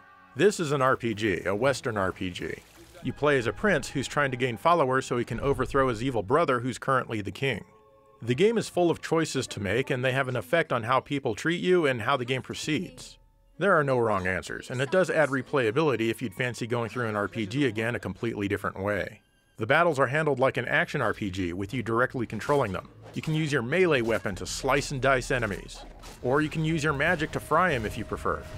A little trail of light leads your path to where you need to go next at all times, so it's quite literally impossible to get lost. You can adjust the brightness level of it, and you could probably even turn it off. I don't know, I haven't really messed with it. You can wander off of the trail, of course, and do your own thing. When I first played this, I had fun getting all the women to fall in love with my character. It's super easy to do if you just be nice to them. Even the married ones like you, and you can propose to them. Be careful though, because you can catch STDs in this game. You can also have multiple wives, it's all really up to you. The graphics are generally good, but sometimes the textures pop in late. I like how you can hear the town chattering all around you. You may Better times. all adventurers. I've read that people generally don't like this one as much as the previous two games. I can't speak to that because I haven't played them, but I found this one decently enjoyable, if a little bit casual. Check it out if it looks interesting. Help! What's that? Help!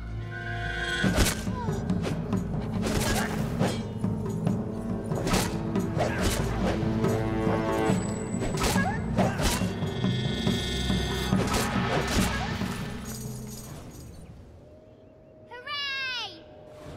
Whew. I knew you weren't really going to hurt me.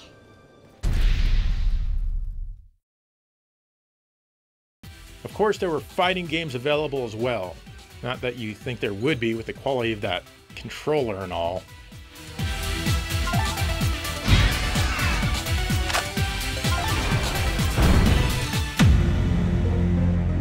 There are a lot of fighting games on the system, but one of my favorites is Ultra Street Fighter 4 from Capcom.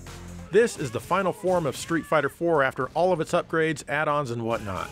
People tended to prefer the Xbox 360 version over the PlayStation 3, mainly because the online community was more robust and it worked better, being a premium service and all. That's all fine and good, but I'm super happy with single player and local multiplayer. This game uses 3D graphics, but the gameplay is purely in 2D. There are tons of characters to choose from, and each of them have their own story in the single player mode. I like that. Of course, you probably don't want to use the regular Xbox 360 controller, but instead a joystick or something with a 6-button layout with micro switches, like I'm using here. Haha, yeah. Even after all these years, I still enjoy the hell out of this one. Maybe one of these days I'll get around to purchasing Street Fighter V.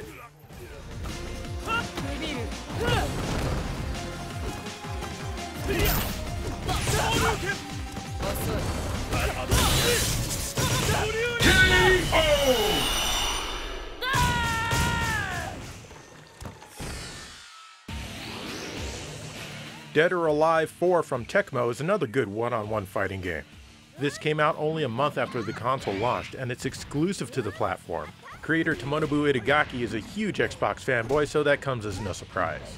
This is a 3D fighter, and it's not wildly different from Dead or Alive 3 on the original Xbox other than the stages, some updated moves, and the other things that are different. That said, it's still fun, and you can kind of turn your brain off as you play it. On the default settings, you only have to win one round per match. This one is a bit tougher than the previous games in the series, but not much. Once again, I recommend using another controller other than the stock Xbox 360 pad, as the incredibly stiff buttons and D-pad on that thing are not meant for super fast fighting games. Each character has their own story in the single player mode, and as always it's mostly nonsensical, but I wouldn't have it any other way. Hayato-sama, saki o oisogi kudasai.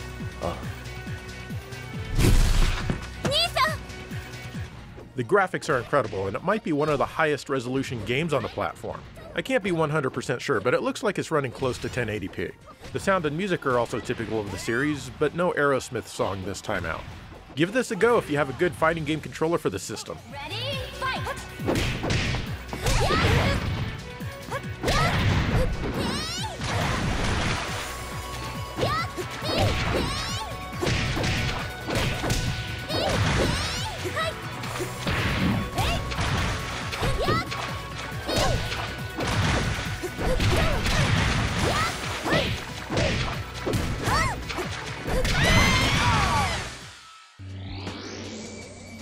Here's Crackdown from Real Time Worlds and Microsoft. This is an open world game that's heavily inspired by the likes of Grand Theft Auto. 3 big gangs each have control over a certain part of the city, and you need to take out the thugs, generals, and eventually the leaders of each gang. I find that it's all very chaotic and less focused than Grand Theft Auto, though you can still kill civilians, steal vehicles, and of course run over civilians. Yeah, I like that. It takes a lot for the cops to come after you, mainly because you're already a cop, but there are other penalties such as slowing the progression of your abilities. Speaking of which, you can eventually jump super high, which I remember being awesomely fun, but sadly I wasn't able to get that ability while capturing footage for this episode. The unsubscribe button is directly below. The aiming of your gun is a bit twitchy, and there's no way to adjust the sensitivity. You just need to get used to it. And you do. You can just wander around and do the missions when you feel like it, just like GTA. This, of course, is half the fun. The graphics go for kind of a cel-shaded look, and they're not bad. They're certainly better than the graphics in Crackdown on the 16-bit Genesis system from Sega. The music features licensed tracks, but to me they're mostly forgettable. These days, this game gives me a touch of motion sickness after an hour or so for some reason. Not sure what this game in particular is doing to cause that. A lot of people like this one though, and you can't find it on the PlayStation family of consoles. There were 2 sequels produced as well, but this is generally considered to be the best one.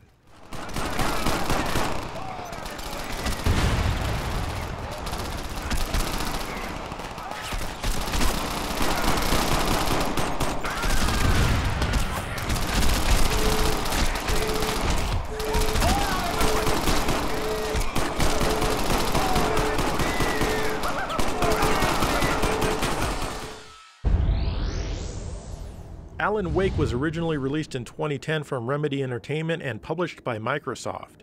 This was announced before the Xbox 360 launched, but didn't come out until many years later.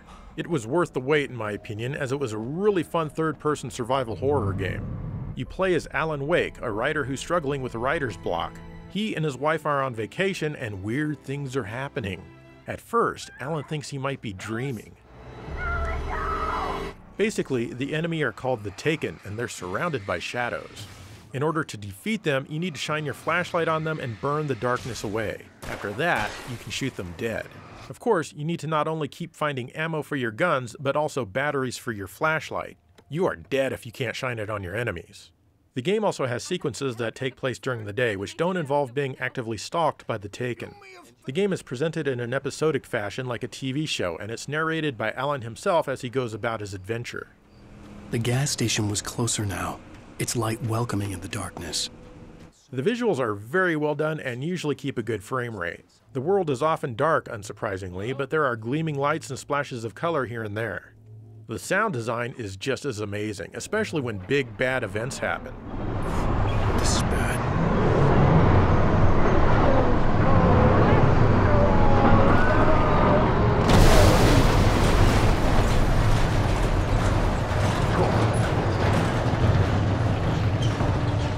The presentation really helps the already good gameplay. I definitely recommend you check this one out. It was remastered recently for the Xbox One, and Alan Wake 2 will be out soon as well. I can keep this up forever!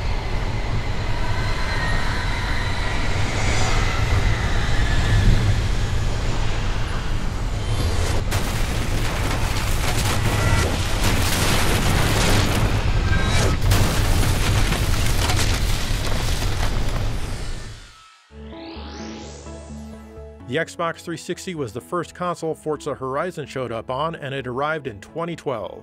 This is an open-world racing game that takes place at a music festival for some reason.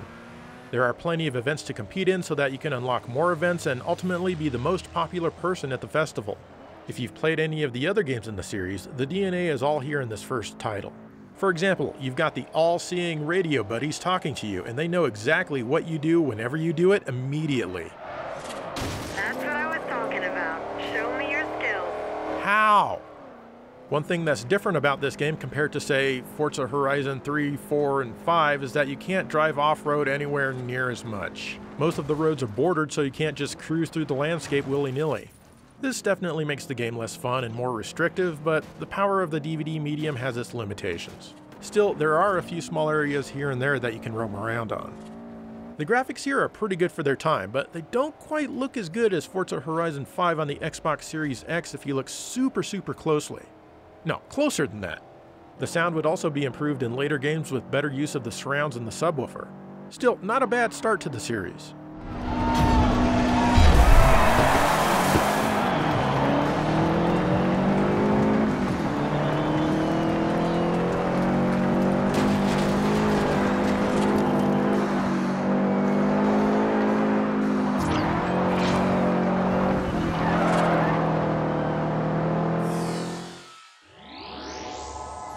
Dead Rising from Capcom was the first game I really got into on the console. In fact, I think this game is the one that finally convinced me to get an Xbox 360.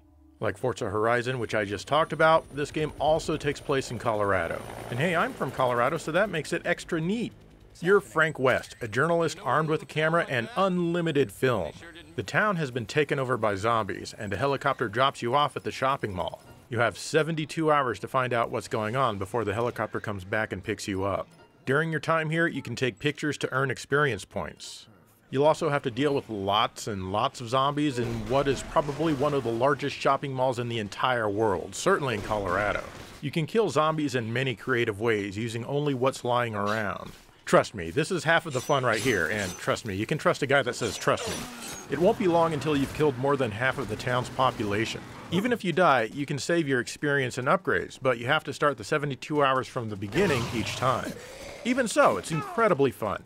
Once you do everything right in the 72-hour mode, you go to the overtime mode, which tacks on another 24 hours. Beat this and you get the game's true ending. This game caused a little bit of controversy when it came out because all this text right here was too small to read clearly on a standard definition television. I still kind of find that hilarious. This is a good one to come back to now and again. I like how you can hear the zombies all around you in surround sound.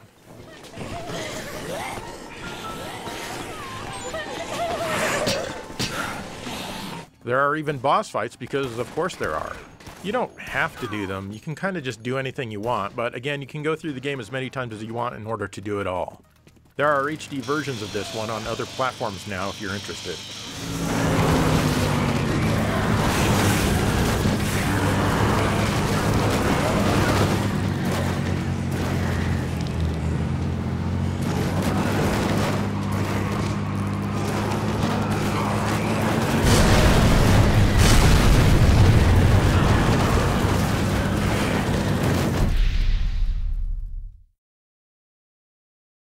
Alright, I've got 5 more games to show you in this episode, and first up, another RPG?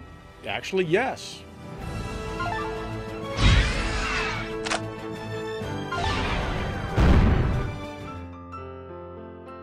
This is Infinite Undiscovery from Square Enix and Tri-Ace. Tri-Ace is known mostly for their work on the Star Ocean series. This 2-disc game is an action RPG with a lot of unrealized potential. You start out escaping from a prison. You fight your own battles action style, except that Tri-Ace has made things needlessly complex. For example, to use the abilities of someone else in your party, you need to stand near them, tap the right bumper, press the button which corresponds to the party member you desire, then press the button of the action you'd like them to perform, and then perform it. It's annoying at best and frustrating at worst, especially in the heat of battle. Like here, I needed to blow up these barrels to defeat the giant ogre while getting attacked by him and his minions. I kept having to run back and forth to stay alive, which meant my partner was rarely ever close. Not only this, but it takes time to set up these actions and aim the arrow. I was yelling the entire time at the controls to please just obey me. I thought I was gonna die, but somehow I was able to do it. Then I get the key to the prison exit, only I seem to be unable to use it on the door at all. Like seriously, there's nothing I can do.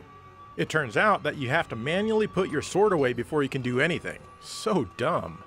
If you've ever played a game in the East series, starting with number 7 or later, you'll quickly realize how clunky this game's control mechanics are in comparison. There are also some stealth aspects to the game which reward you for sneaking up on enemies, but I'm usually just too impatient for such things.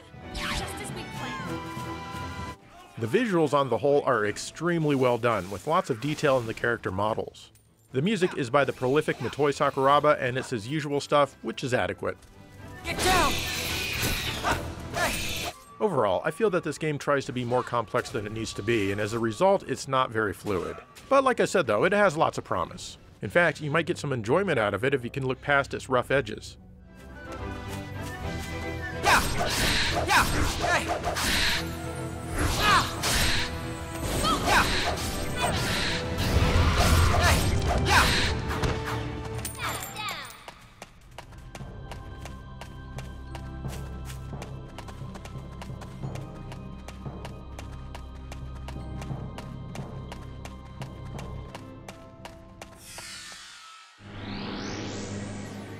Bullet Witch is a 2007 game from Kavia and Atari, though it was released in Japan in 2006.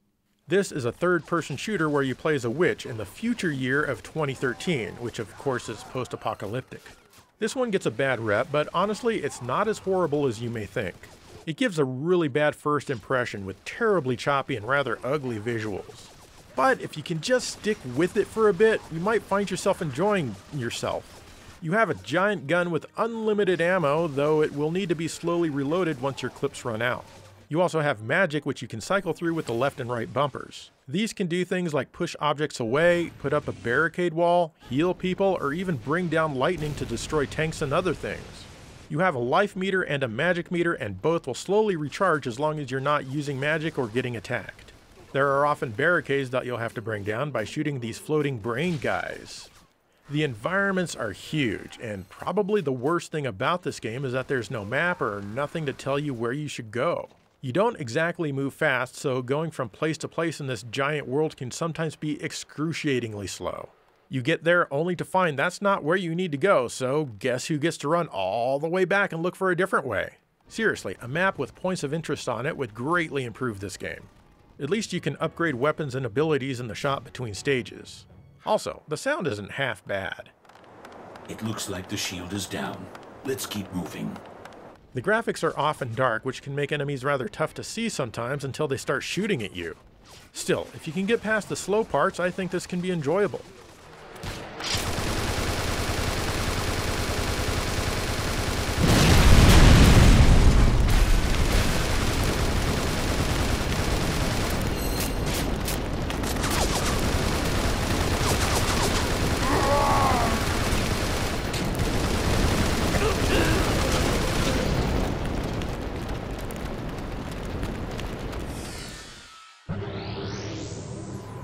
Ace Combat 6 from Namco is exclusive to the Xbox 360.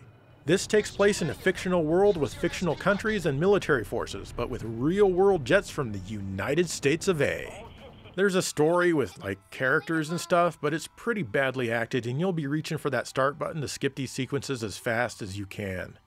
Listen to your teacher, okay? And, give the king my best. Dance with an angel, Mom. Then you get into the action, and you've got to follow the on-screen indicators pointing you to a nearby enemy, get within range, and then fire a missile or maybe even gun them down.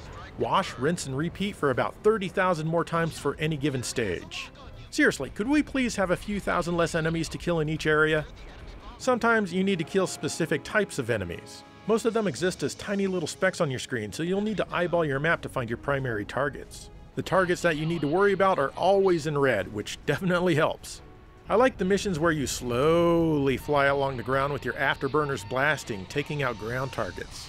Yeah, it's crazy unrealistic, but it's fun that way. The graphics impressed the hell out of me back when this was new because they cobbled together the various areas with real satellite imagery. I tell you, it was something to behold back then for sure. Everything looks so much more real than previous video games. However, this one only runs at 30 frames per second, unlike the other games in the franchise. This is a good game that can be pretty fun if you can get past the slightly overlong missions. It was made compatible with Xboxes from the future if you're interested.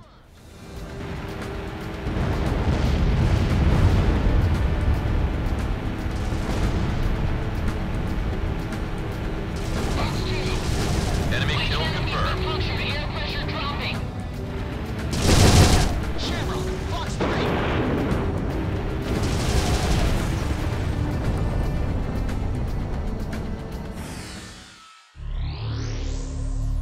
This is Ninja Gaiden 2 from Tecmo. The gameplay is similar to the first 3D adventure on the original Xbox, and it's full of hack-and-slash action. There have been improvements though, like being able to cycle through your items with a D-pad instead of having to pause the game and go through everything. The action feels confusing and a bit discombobulating at first, but you quickly get used to it. The main reason for that is that the camera can feel like it goes all over the place, and you can even lose track of which ninja you are in the battle. It doesn't really matter though, just keep holding block and pressing attack, preferably your strong attack. There's a lot of super fast action here, and despite what you may have heard about the difficulty, I still encourage everyone to give it an honest effort. It does sometimes feel like you're in a conversation where everyone else is talking and you're just trying to get a word in edgewise, but nobody will shut up long enough, only with the attacks instead of talking. That's an analogy, by the way, in case you're new to the concept. But dodging out of the way is so fun, and so is using your special attacks. There are shops where you can buy stuff to revive your life and magic abilities, and plenty of save and life restoration checkpoints throughout the immensely large levels. The graphics here are outstanding with finely detailed environments and characters, all running at a mostly rock-solid 60 frames per second. There are always a ton of enemies on screen to deal with as well. This game did come out on the PlayStation 3 as Ninja Gaiden Sigma 2, but it has fewer enemies who are stronger and you can't chop off their limbs as much. I prefer this version, and it seems most other people do as well. Ninja Gaiden 3 is also on the Xbox 360, but I never really got into that one.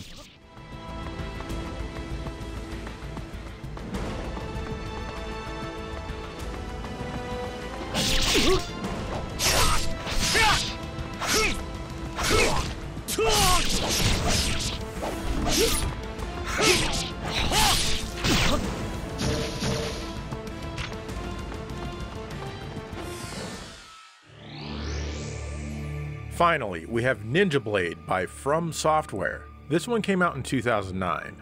First off, let me start out by saying that while this is nowhere near as elegant as Ninja Gaiden 2, it can still be fun and it definitely has its own charm. This takes place in the future, all the way in 2015 if you can even imagine that far ahead. Basically, there is a parasitic infection attacking the populace and, of course, as a ninja, only you can save the world. You have some standard attacks and moves you can do, many of which are similar to Ninja Gaiden, like the wall running for example. Unfortunately, it's just not handled as well here, but it's still workable. You can get different swords and ninja magic. One of the swords reminds me of the one I used a lot in Demon Souls, another game by From Software. As you defeat enemies, you collect stuff and you can use it as your currency later to upgrade your equipment. You're definitely going to want to do this at your earliest opportunity. You also have a Ninja Vision button that can show you where weak points and hidden things are. I found using this a bit annoying, honestly, and I didn't feel that it added to the gameplay. My other main beef with the gameplay, well, it's actually more of a quibble, but some of the boss fights go on for far too long and take up a huge portion of the levels. Once you defeat them, you're happy to be done with it, and you don't feel like fighting them ever again, which may bring down replayability. Oh, and this game has QuickTime events, and it has them often. This might be a deal breaker for some people, but honestly they're not that bad. You seem to be able to retry the event as many times as you need to with no penalty, except maybe your overall score at the end of the stage. And you can't just memorize them, as they will often change some of the buttons if you retry. But you can do it. I believe in you. The graphics are very well done, but the movement of them is not, with lots and lots of screen tearing everywhere, which can make it look pretty sloppy sometimes. The sound is quite good, with great use of the surrounds, though I would have preferred more subwoofer in the mix during the actual gameplay. Oh, and the dialogue is super quiet, so I recommend turning it up all the way in the options. Overall, this certainly isn't a bad game, just as long as you can stomach the QuickTime events.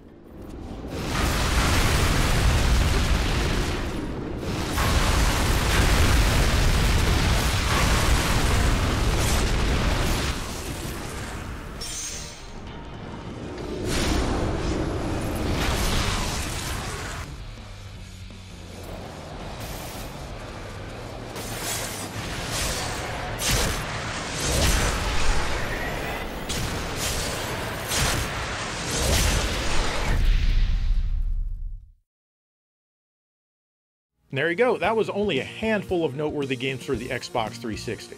I may make another one down the road when I get my hands on some more games. And what are some of your favorites? Let me know. In the meantime, thank you for watching GameSack in surround sound!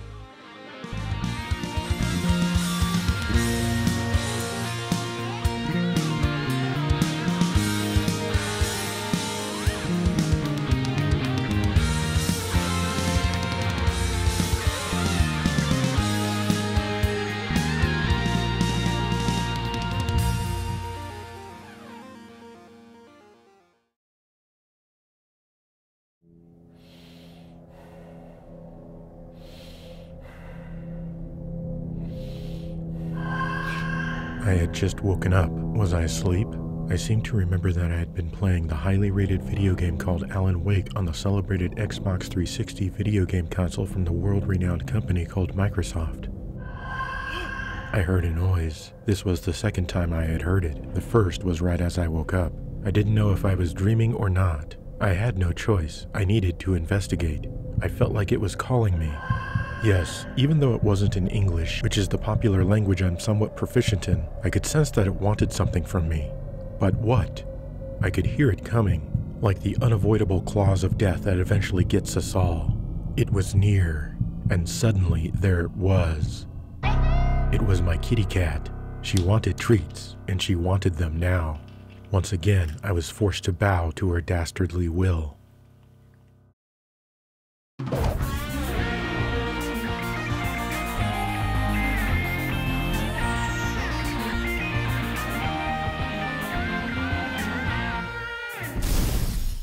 Hello and welcome to GameSack. It's time to take a look at the 64DD for the Nintendo 64. This was their attempt to expand the capabilities of the console. Nintendo was pretty weary of CD technology at the time, and well, you know Nintendo, they don't like to do what everyone else is doing anyway. So, what is the 64DD? Well, let's take a quick look.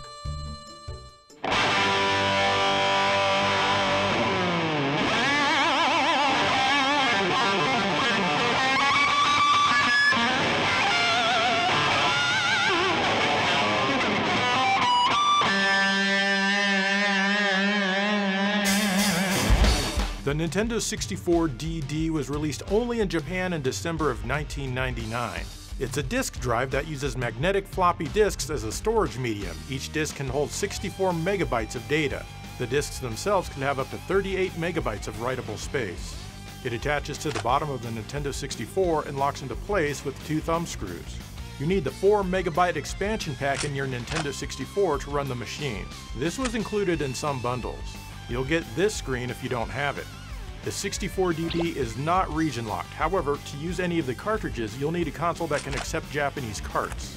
Powering the 64DD is, well, not much. It doesn't add any new abilities other than being able to read and write to floppy disks and a real-time clock.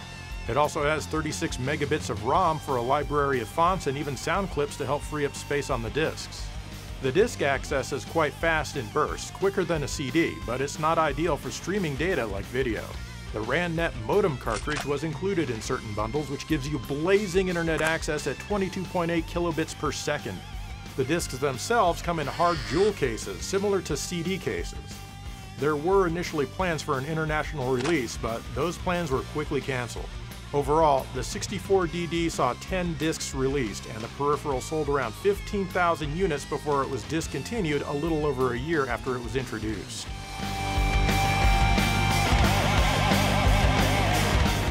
I should also mention that unlike the Sega CD, the 64DD does not need its own power supply. It gets everything it needs from the Nintendo 64 itself. Also, many, if not all of the discs have been converted to run off flash carts like an EverDrive, so you can play these games on real hardware without having to worry about having the 64DD itself. You might have issues saving though. Anyway, let's take a look at all 10 discs available for the 64DD.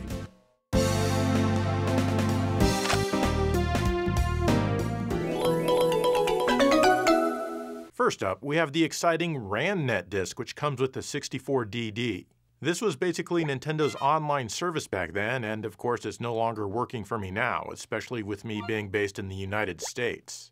Every time I do something, it tries to dial out. You of course need the RANnet modem cartridge inserted, and when it dials you'll see a green LED light up. Ooh, pretty. It rings and rings, but sadly nobody ever answers. You can create profiles and put in your name and stuff, and it will all be saved to the disk. You can read and send emails, and it looks like you might even have been able to do some banking or money stuff. Not really much more to say about this one, especially these days.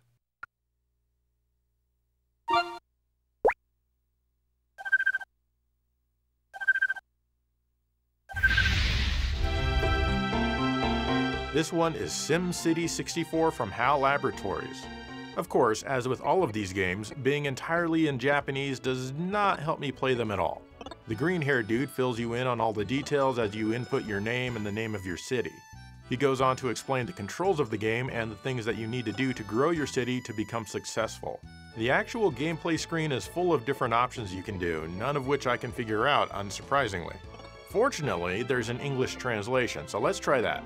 Haha, yes, much better. Now I can see what everything is without having to guess just by the icon alone. You have a limited amount of money, and each thing you add to your city, like roads, electricity, residential areas, and whatnot, all have a price attached to them. You need to be careful how you plan your city, otherwise you might end up with a high unemployment rate like I have here. I'm still getting the hang of this one, but can see how it might be kind of addictive, especially as your city grows and becomes more unique. It certainly seems like an upgrade to the SimCity game that was on the Super Nintendo, but I never played that one a whole lot either. You can ask the green-haired dude for some advice in your particular situation, and whoops, I guess not everything is translated yet. Oh well, it's translated enough to be enjoyable for now. The isometric graphics are decent enough, though the frame rate can be pretty choppy when moving or rotating. As mayor, you can even roam the streets in first-person mode and talk to people. While this part is a bit choppy, it seems less so than the overhead portions of the game. Still, the Super NES certainly couldn't do this with this wimpy Mode 7. The music is nice, and it had better be because you'll be hearing it quite a bit as you play. It probably goes without saying that it saves your data to the disk as you progress, so you can keep it forever and ever. That's right, you don't even have to worry about changing the battery. Take a look at this other city that was already on the disk.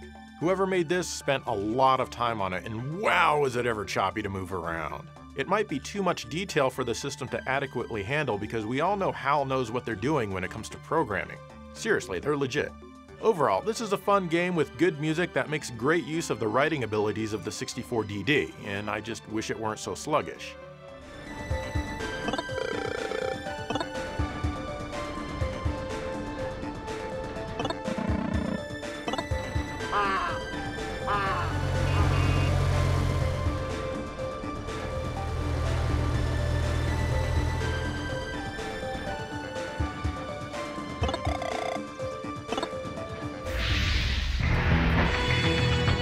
This weird game is called Doshin the Giant 1. This one reminds me a lot of Populous in that it's kind of a god game, except that you control a giant walking giant to do what you need or want to do. There are little people running around the various islands and you can do things to help them out. Often they'll want you to transform a barren area so it can be more hospitable to life. You do this by picking up a plant from somewhere else, bringing it over, and dropping it on the barren area. It's now fertile, and the little inhabitants release hearts, which of course means they love you. You absorb this love, and once you get enough love, you grow. The more love you get, the more you grow. Yeah. You can also do things like jump to flat and bumpy land and even create lakes. Or you can pull up the land to get rid of lakes where the inhabitants don't want them. You can call up a map by pressing down on the D-pad to see where the various islands are. Be careful because in addition to earning love, you can also earn hate, which is represented by the little skulls. You can earn hate by crushing the inhabitants' buildings or stepping on them, causing them to die forever, which means they'll never have a chance of accomplishing their hopes and dreams. If you tap the right shoulder button, you change from the benevolent yellow Doshin to the evil red Jashin. Instead of picking things up, he flails his arms around, destroying everything within his reach. This, of course, will net you more and more hate. Once you fill up with hate, you grow. That's right, love or hate, you grow on their emotions no matter what it is. Tap the right shoulder button again to turn back into the peace-loving yellow Doshin.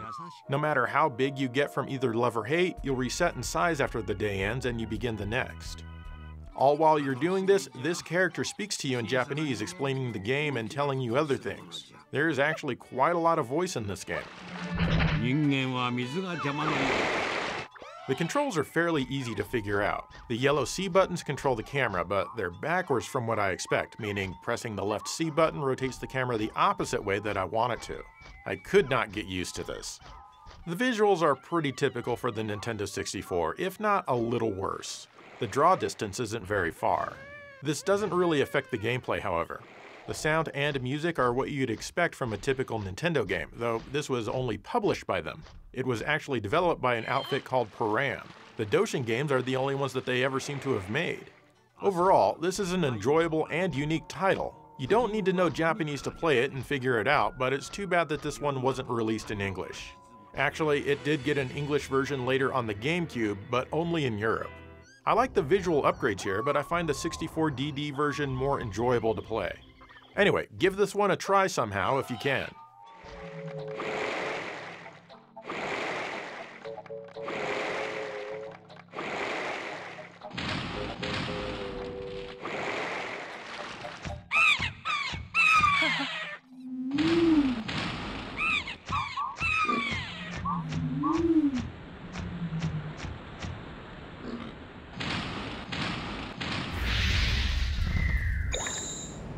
Then there's Doshin the Giant Tinkling Toddler Liberation Front. Assemble! This is a weird extension and the first game is required. Basically, you're a kid who's trying to get to sleep and you're trapped in the nightmare and get sucked out the window or something. You wander around and I have no clue what's going on here.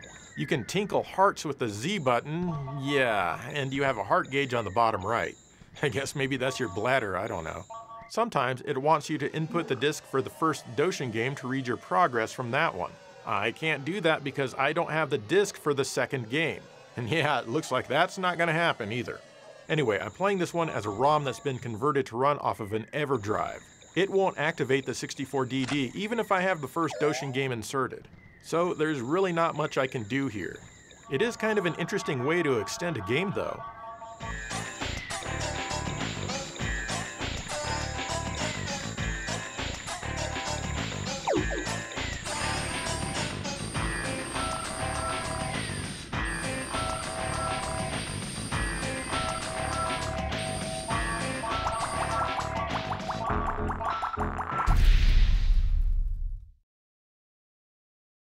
I always enjoyed Mario Paint on the Super NES, and the 64DD seems like the perfect platform to expand the series on, mainly due to its saving capabilities. So, let's check out how good these titles are.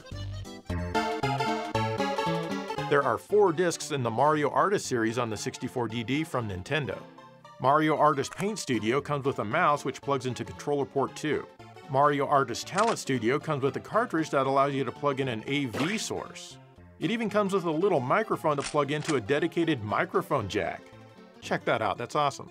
Let's start with Mario Artist Paint Studio, as this one is by far the most accessible, and like I said, it comes with a mouse. You're gonna want that. You don't need the mouse and you can draw with a controller, but really I don't recommend that at all. The mouse feels good and it is very accurate and smooth. You have a few familiar tools to work with over on the left. It's all very similar to Mario Paint on the Super NES, but enhanced with 64 bits of power, naturally. If you make a mistake, you still have Undo Dog to take care of it. You can now zoom in several steps if you really want to get down to the nitty-gritty, and I find this quite helpful. You can choose from 3 different pen sizes, but unfortunately it always draws with anti-aliasing turned on. That means your lines are always going to be blurry and never sharp. The paint roller will fill in sections with your selected color. Thanks to the anti-aliased lines, it doesn't quite fill in the sections all the way, and it looks weird near the lines as a result. Speaking of colors, you now have many more to choose from compared to Mario Paint. That game was extremely limiting for a 16-bit console, and while I'm glad that it's finally expanded, it's still pretty limited for a digital paint program. The Nintendo 64 has over 12 million more colors available than this. However, you can actually create about a dozen or so of your own custom colors using this little tool here. That's cool, I mean it's better than nothing I guess. You have 4 different musical tracks to choose from, or you can turn it off completely. Of course, there are silly sound effects as you use each tool, and it just wouldn't be right without them, honestly. The game, well, I guess it's not really a game, but it lets you admire your finished masterpiece without the tool set on screen if you want. Naturally, you can save it to the disc as well, like I'm doing here. Unlike Mario Paint, you can save a ton of different drawings at once. There are other things on the disc, like this. I think this is some sort of animation thing or similar. I didn't spend much time here, and I didn't find the animation thing fun on the original Mario Paint either, so take that as you will. Next is some 3D thing with polygon stuff moving around that you can watch. However, you can actually draw on the textures. Here, I'm adding stars to the dolphin's head to make them like Echo the Dolphin on Sega. Now you can watch it back with all of your changes in 3D. I like the music in this particular scene, by the way.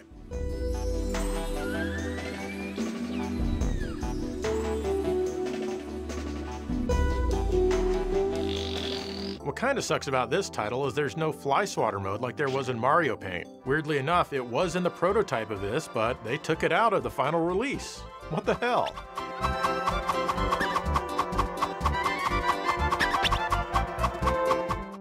Later on, I decided that I wasn't done with my drawing, so I loaded it back up. I remembered that I missed coloring in this finger. And you know what? These anti-aliased lines still bother me. You can fix them pixel by pixel if you have the patience. Fortunately, when it comes to paint programs, I absolutely 100% do. This is probably going to take a while, but it's going to be so much cleaner as a result. There we go. That looks a lot better than how I had it before, don't you think? Well, I sure do. You can also import pictures or whatnot from a Game Boy camera if you have an adapter. I have neither of those things. This one will also let you use the AV input cartridge to capture a frame. Here I have my Genesis hooked up, but it doesn't look very good coming in here. You grab a frame and then you can adjust a few sliders to make it look maybe a little bit better. Then you can draw on it or change it or whatever. The last option on this disc is a gallery, which performs a slideshow of all of your saved images. Mario Artist Paint Studio is a great title, and it makes me very sad that it stayed in Japan. If you enjoyed Mario Paint, you will absolutely love this like I do.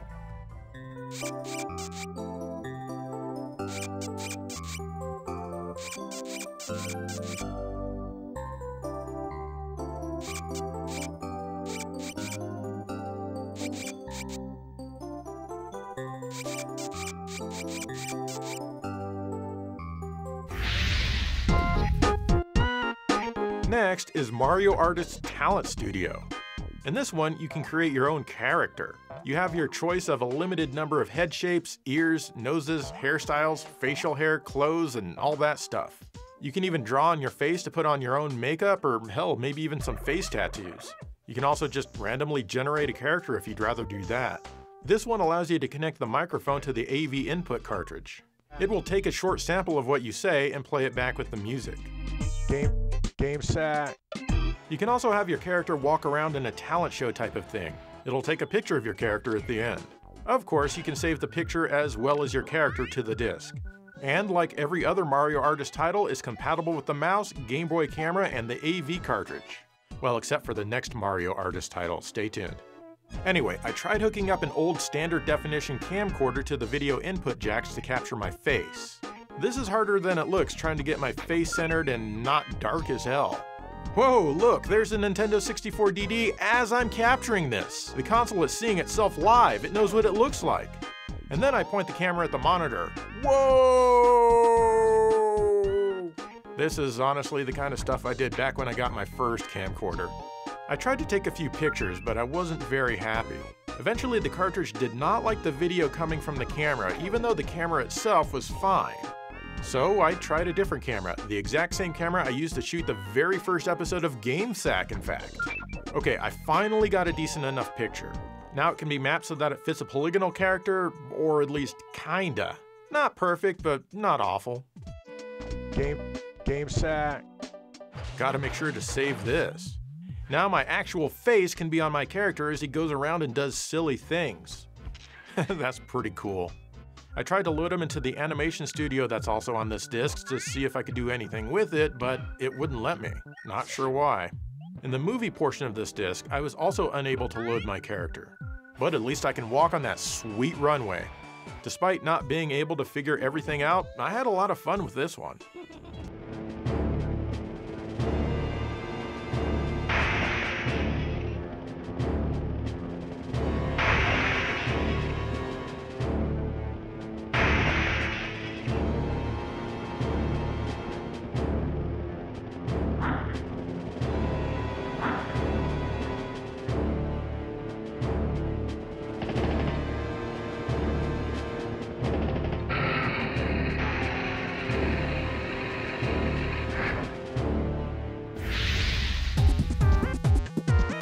Now we have Mario Artist Polygon Studio. Here you can make 3D models, kind of. I really don't have much of an idea of what's going on here, and it seems like you can only modify randomly generated models and then save them. You can enlarge, shrink, rotate, and move different parts of your model around as you see fit. As far as 3D creation goes, it's extremely limited, but I'm sure talented 3D people could probably do way better with this disc than what you're seeing here. There's also a strange mode where you have your model run down a racetrack or something. Then it dies.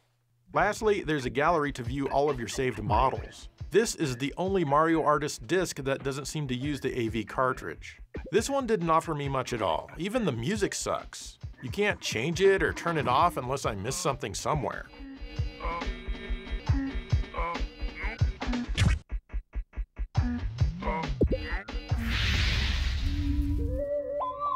The last one is the Mario Artist Communications Kit. Here, you can transfer all of your saved works from the other Mario Artist discs to this one for convenient viewing. It also allows you to upload them via the modem cartridge, which of course I can't do here in the 21st century. I always get an error when I try to transfer something to this disc, and I think that it might be because it's too full. There's already a lot of stuff on this disc, and I can't figure out how to delete it all. I mean, I'm sure I can if I try, but I'm just kind of lazy right now, you know? And weirdly, there's also a mode dedicated to playing around with the AV cartridge. Basically, it can add a lot of different video effects. Most of them are pretty choppy and silly. But it grabs audio from the camera as well, which I guess is neat. Hey, how's it going? You can't save anything or even grab pics as far as I can tell. It's just for playing around. Oh well, not really a whole lot going on here, but hey, at least now you know what it is. How's it going? Does this even work? I'm feeling that it does not even work.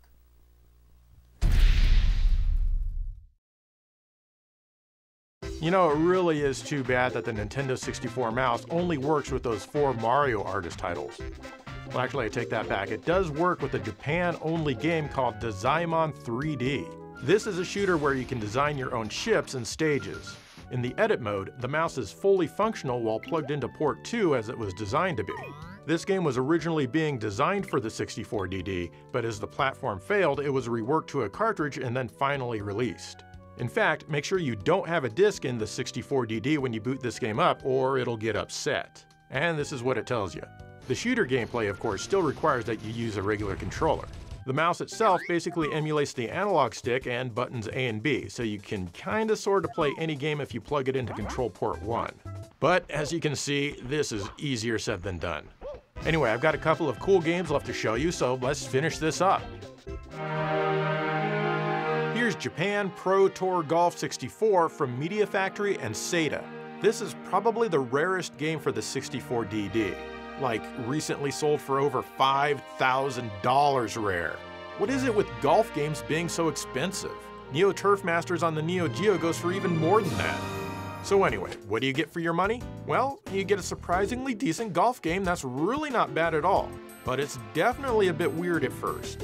Of course, it doesn't use the typical 3-button press swing, so my first shot was pretty bad. Though I broke my own record, hell yeah! It turns out that you're supposed to hold down on the analog stick, trying your best to get your club into the sweet spot, which is the yellow part of the orange bar. Then, you watch this red circle grow and shrink on the ball. When you feel all is good, you let go of the stick and your dude will take a swing. I seem to have the best luck when the growing and shrinking circle on the ball is absolutely as small as possible. When this happens, the game will announce how great you are.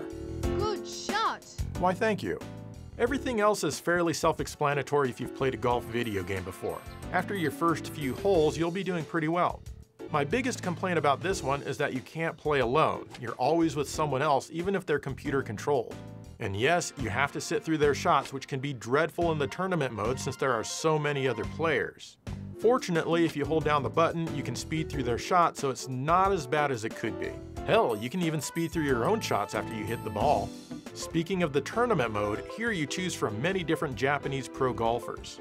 Obviously, playing as them will allow you to hit the ball further since they suck way less than your beginner character. You also get crowds on the courses when you play as them because people want to see them. They don't really care to see you, so the course is empty when it's just you and some other rando. You can choose to play on several different courses, which is probably where all the memory goes in this game. I like that each and every hole has a flyover as you play so you can see what you're up against. Don't worry, you can skip it if you want to. The graphics are really sharp for the console and look great. The anti-aliasing is turned off, so you don't get the typical blurry visuals. The draw distance is also quite good. The frame rate is variable, usually hovering around 20 frames per second or so, maybe a little above. It's never really an issue though. The objects like trees and stuff are all flat 2D sprites, but hell, I'm okay with that if it helps improve the draw distance in a golf game. The music is good for a golf title, but wow, I wish there were more tracks. There's only a few. It'd be great if each course had its own theme. As you'd expect, you can save your game and grow your golfer over time.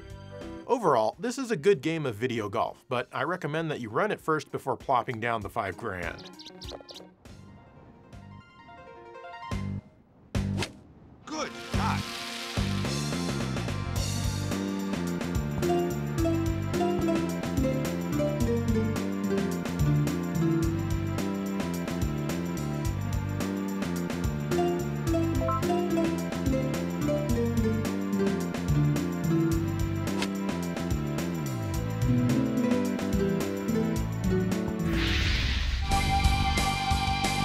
Finally, we have F-Zero X Expansion Kit. And that's exactly what it is. You need the F-Zero X cartridge to run this, and you get this screen if you try to use the disc by itself. You also need to make sure you have the Japanese F-Zero cartridge. The North American cartridge won't even boot at all if you have a 64DD attached, and you'll enjoy this black screen. It's pretty nice as far as black screens go, but that's not what we're here for. You can have the disc inserted before you power up, or insert it at any time the game is running. The next time you visit the title screen, it'll go from this to this. You now have more stuff to choose from in the menu, but we'll get to that.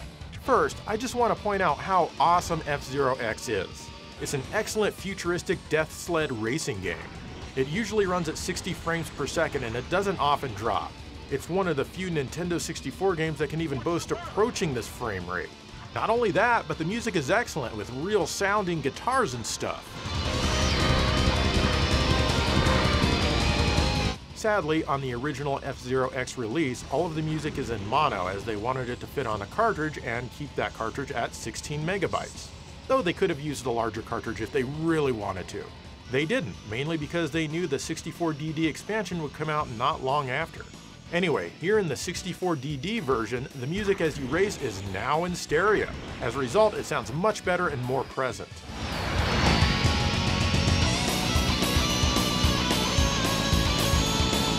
It's not something that everyone is going to notice, but I think it's a great touch. You can also change it back to mono if you have an aversion to quality. Next, the 64DD adds 2 new cups with 6 new tracks each to beat in addition to the 4 that were already on the cartridge. Not only that, but there are a few new musical tracks in these courses and they sound fantastic.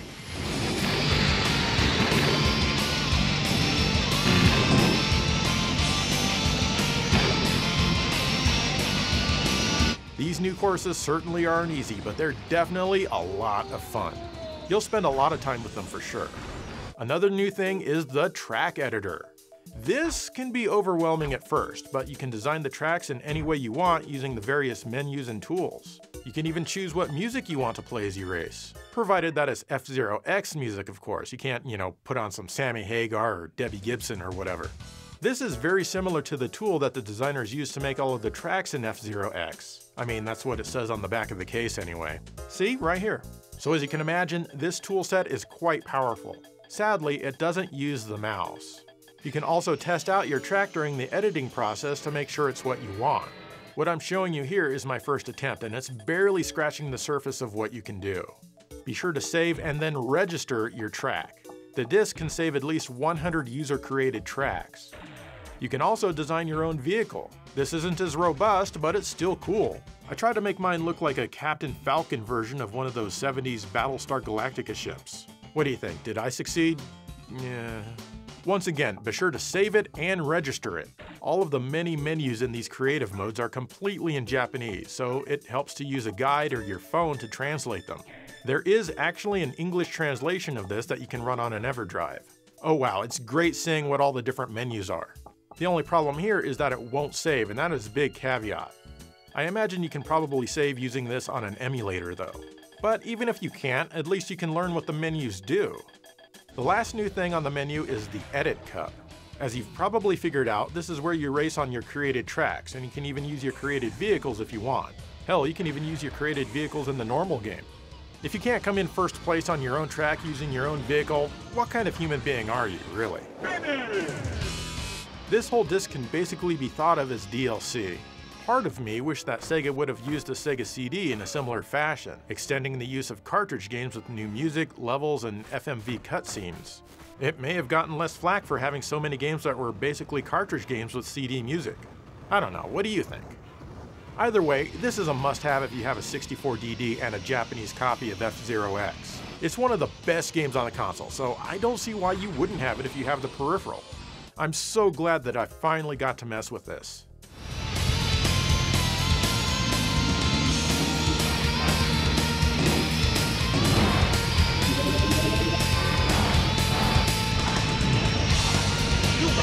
Tower!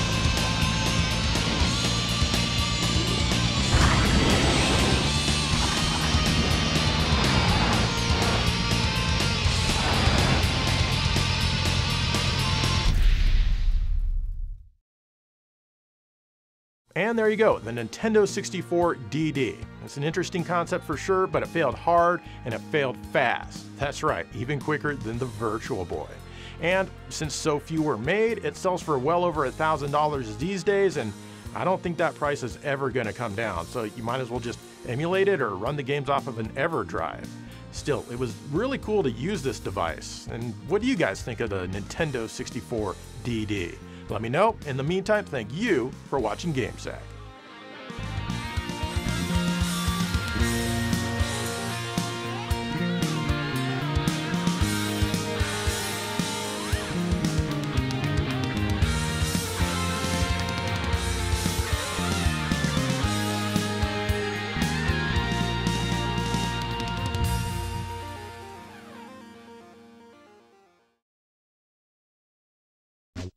Usually at the end of GameSack, I have a skit, like this one, where I try to amuse you. But I'm going to do something different this time. I'm going to have the Nintendo 64 DD attempt to amuse you. This is going to be good, I can tell.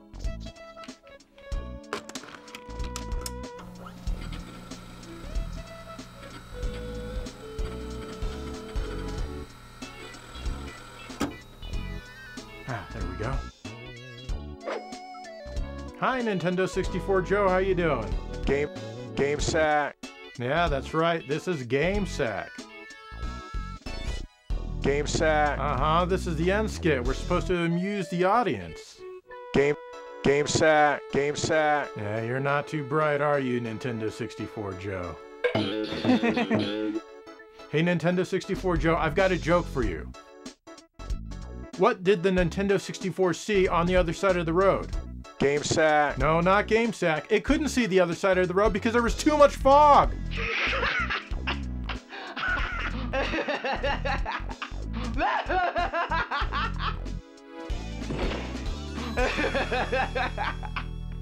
Okay, it wasn't that funny.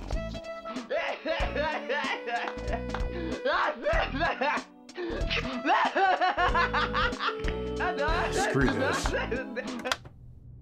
Guess I'm gonna have to entertain you now.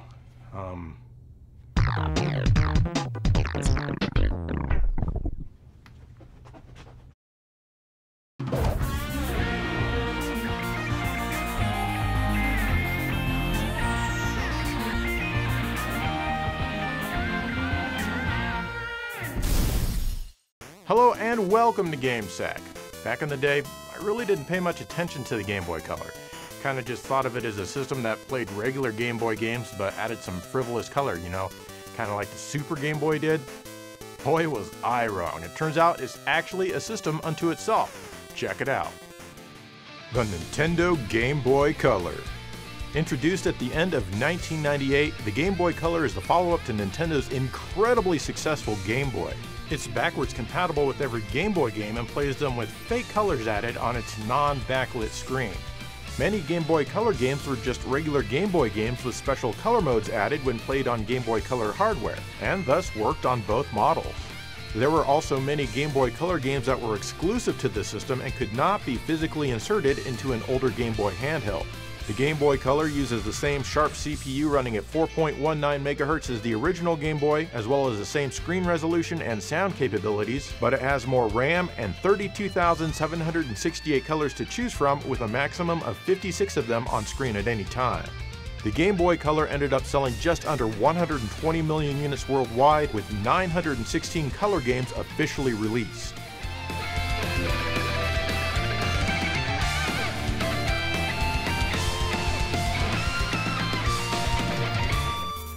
The hardware is cool and all, but let's check out the games.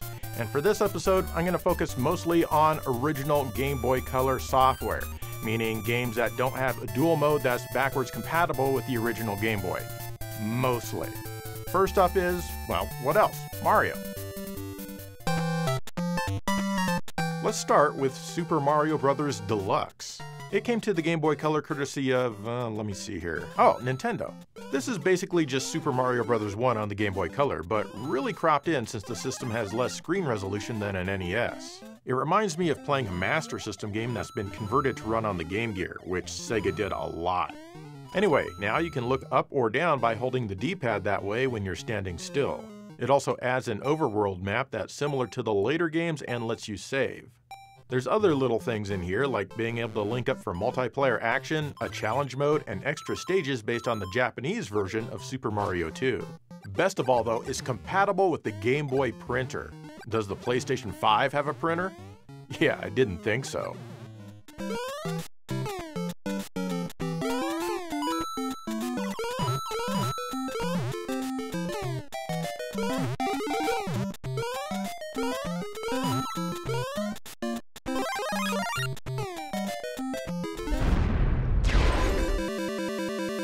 Hey look, it's Conker's Pocket Tales, the first game with Conker ever. Well, I guess he did show up as a selectable character in Diddy Kong Racing first, but you know what I mean.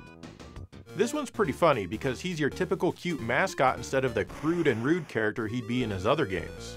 You're trying to get your presents back so that your birthday isn't ruined. The game plays from an overhead perspective, similar to the Zelda titles from the time. You can press jump and even press it again to land on your enemies. You can also collect and toss acorns, but you'll need to find the slingshot first. You can also run by double tapping in a direction. The game is mostly simple fetch quests, but they still somehow manage to make it pretty fun. I like that you can save the game at any time, pretty much anywhere. It makes fairly good use of the Game Boy Color's abilities with dark caves that you can still somehow see. The music can get a bit annoying though, especially since it starts over if you press pause, read something, or talk to someone. Still, it's worth checking out. I was pleasantly surprised.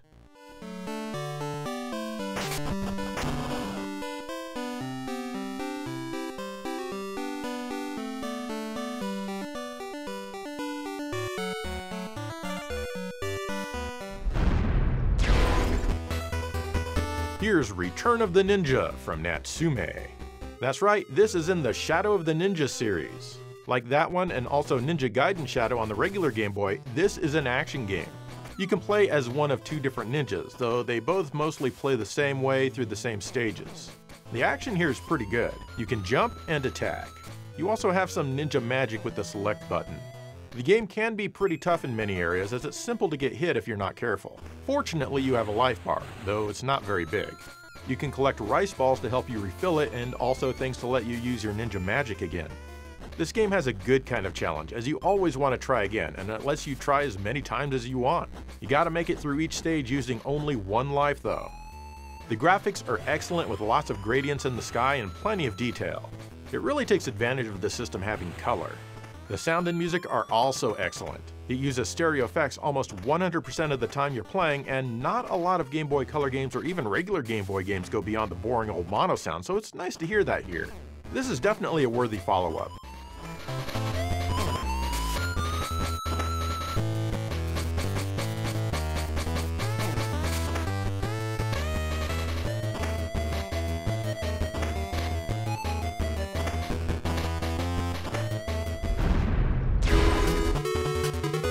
Let's check out Mario Tennis from Nintendo and Camelot.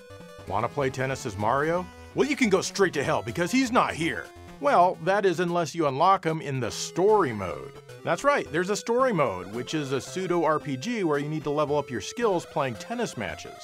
You play as a boring human being and not a Mario Universe character. You have an overhead area that you can roam around and interact with lots of other characters. Since this is a game from Camelot, the creators of the Shining series on Sega, the characters twitch a lot, and there are lots of awkward pauses between text boxes.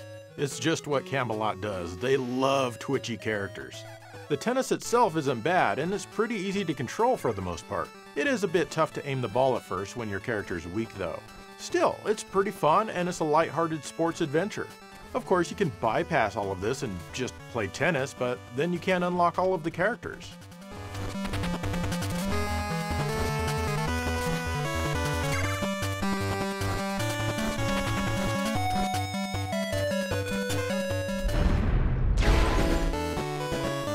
There's also Mario Golf, also from Nintendo and Camelot. Same deal here, only it's golf instead of tennis. There are lots of characters to talk to and areas to roam around. The golf itself isn't bad, but at first it's hard to tell how hard you need to hit the ball. You'll learn soon enough and you'll make some good shots once you do. You can hook this one up to the Nintendo 64 version using the transfer pack in order to transfer your pack. The colors in both games can be pretty vibrant, and the soundtrack definitely fits. Camelot is still making Mario tennis and golf games, and they'd quickly learn that people want to play as Mario and friends right away. It really is a good series of sports games.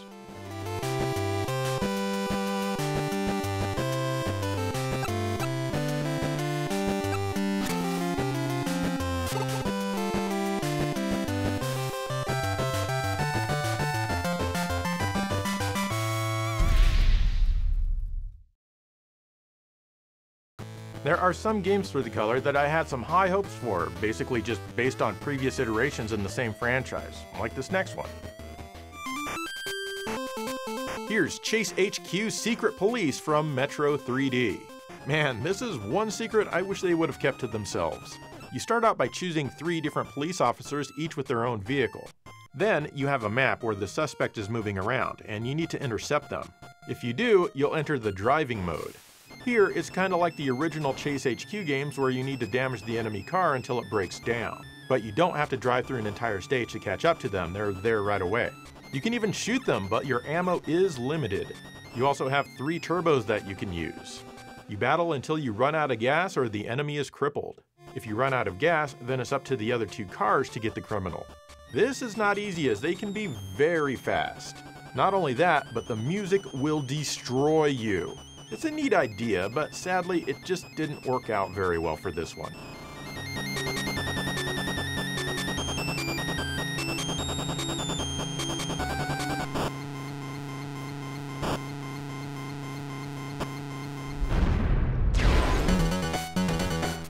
Motocross Maniacs 2 from Konami is awesome. The first game looked incredibly simple on the Game Boy. This one is a huge upgrade thanks to it being in color. It allows for a lot more detail and many different environments to crazily ride your motocross through. Your goal is to make it to the goal, but on the way you get to go through loops and all kinds of insane stuff. There's lots to slow you down as well. If you don't angle your bike just right, you'll fall off and lose time. That's no fun, so don't do that. You have some nitro, and you can launch yourself with the press of a button, and this is really helpful when going off of ramps. It also helps if you find yourself stuck in mud or something else that is limiting your speed. You don't have unlimited nitros though, so be sure to collect as many N icons as you can. You also don't have unlimited gas, so be sure to collect those as well. If you run out of gas, well...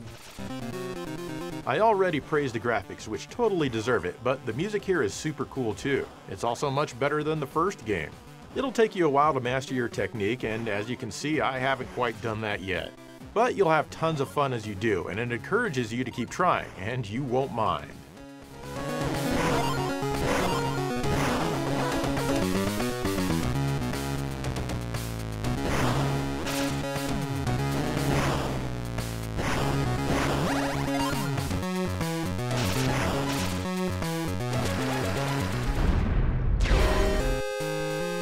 Elevator Action EX was only released in Europe and Japan. Compared to the original Game Boy game, which itself was based on the arcade, this one allows you to choose from 3 different characters. It also features redrawn graphics, in color of course. The game also moves a bit faster. So basically you're in buildings with way too many elevators, some of which only go up or down a couple of floors in the middle of the building. I'd sure love to see the construction plan for these places. Anyway, you need to work your way from the top to the bottom, or bottom to the top in some cases. Secret agents, I guess, are coming out of doors and you gotta shoot them down before they shoot you. You need to go into the doors with the exclamation mark to get the towels. Once you have all the towels, you can go to the exit. You can enter the question mark doors to get some different weapons. These can be really cool, but they can also be pretty bad, so generally I just avoid these. You don't stand right in front of the door to enter, but off to the side. You gotta stand where you see the little white things on the floor. The same goes for riding the escalators. Kinda weird, but you get used to it. The buildings eventually changed, but you might get bored before they do. Also, the scrolling is kind of choppy. All in all, it's not bad, but it's not for everybody.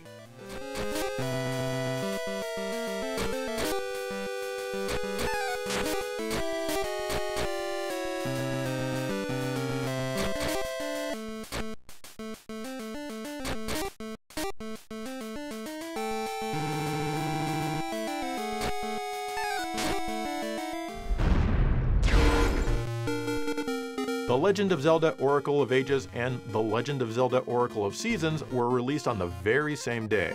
These were done by Capcom because Nintendo just wasn't interested in making Zelda games. Nobody wants those. Still, they did a great job of sticking to the formula. These are very similar games that share most assets, but your quest is different in each. Oracle of Ages has a lady kidnapped and taken back in time, and of course you need to go rescue her. Oracle of Seasons has a lady kidnapped, and now the seasons are all out of whack, and you must rescue the Oracle. Oracle of Ages is a bit more puzzle-oriented, while Seasons focuses a bit more on the standard Zelda action. These games aren't quite as polished as a real Zelda game made by Nintendo, but they're plenty good enough to get Nintendo's stamp of approval. And they're plenty good enough for you to play, too. The two games can communicate with each other via the link cable or a password. Once you beat one game, it unlocks nonsense in the other. Because, of course, these had to be on two separate cartridges because they want you to pay twice. Nintendo fans had already been trained to do that with the likes of Pokemon and whatnot, so I don't blame them. Both of these games feature a bit of extra functionality if you play them on a Game Boy Advance, like an extra shop that sells a gacha seed or another ring. Minor stuff. Still, these games are worth checking out because despite the double dipping, they're good. If I could only choose one, then I'd go with Oracle of Seasons, but of course if you prefer puzzle stuff, then Oracle of Ages will be more to your taste.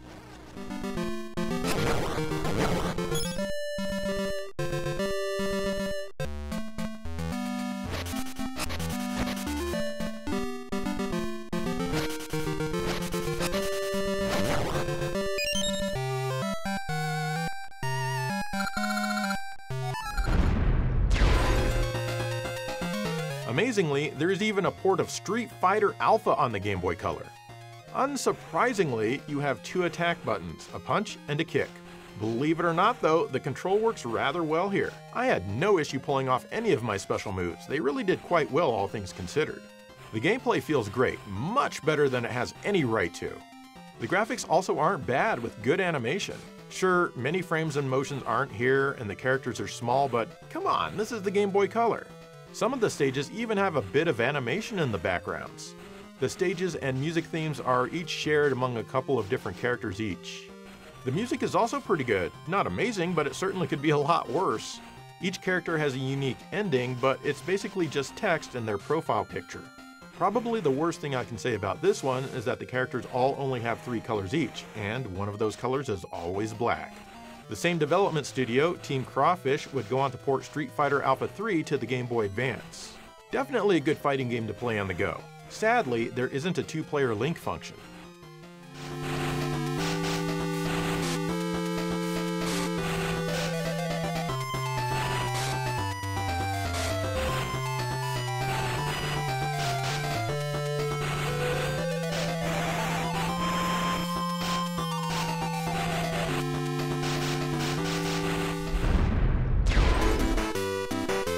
Power Quest from Sunsoft is another fighting game. Well, actually this is more of a fighting game RPG. You can choose from a few different fighters which are actually models that people build. Over the course of the game, you wander around the town and get into fights with other people's models. It's a 1-round match and if you beat them, you get some money. You use this money to buy parts which gives you more moves and makes you more powerful. No, it's not Street Fighter 6, it's Power Quest from Sunsoft. Eventually, you'll get to the tournament. Here, it's still 1-bout matches, but you go to the next match only getting a little bit of your life back. So you're gonna have to be really good to win this. The game uses a password feature for saving. Not optimal, but it'll do. The music is fantastic and full of stereo. This isn't overly long or anything, but it's a cool take on the genre, especially back then.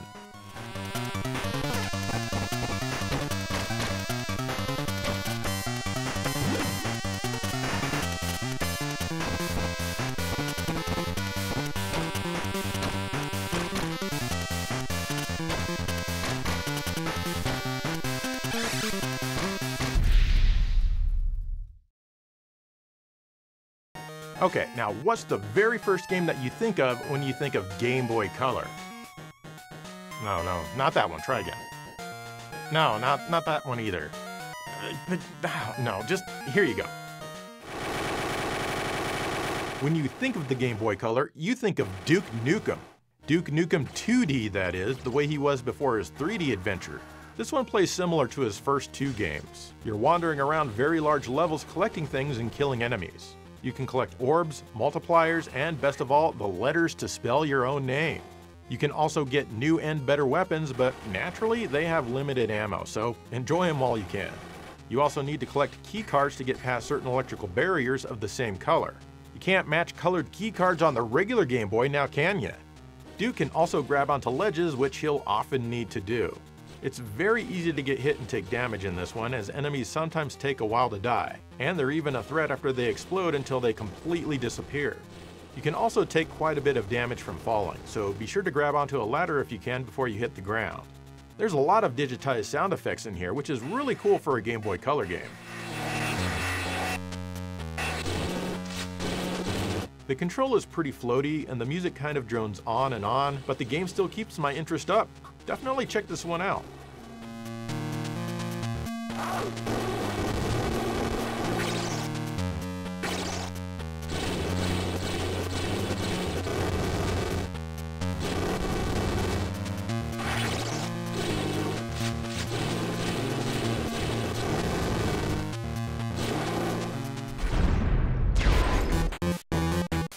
Daikatana was released on the Game Boy Color, but only in Japan and Europe. Unlike the other versions, this one's actually quite playable. It's an overhead adventure game that focuses on action. You can play as different characters throughout your journey, each of them able to use different weapons. You can jump, and there are even puzzles to solve. The game moves quickly, and I like that. I also like how you can switch between weapons once you find them, assuming your current character can use it. They can make attacking enemies from afar a breeze. Be careful though, because a lot of these enemies are anything but weak. The graphics are nicely drawn and colored. The music is fine, but it's another one that kind of drones on a bit. Still, be sure to check this out if you can. I have no idea why they didn't release this in North America. They definitely should have.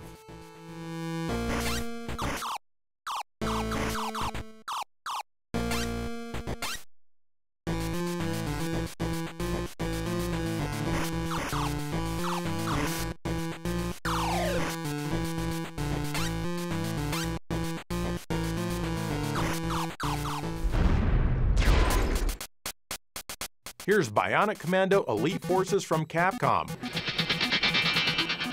But it was actually developed by Nintendo. Capcom develops a Zelda game, I guess Nintendo can develop a Capcom game. This is a great follow-up to the NES game, which itself was leagues better than the arcade original. Once again, you can't jump, so you rely on your grapple to get around everywhere.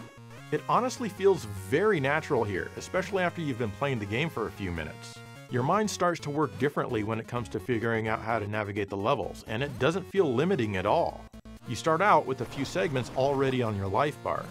Once again, you have a map that you need to advance through. Here, you can save your game and choose your weapons and items for the next area. If you get intercepted by a truck, you once again go into an overhead run and gun stage similar to the wimpy non-Bionic Commando game.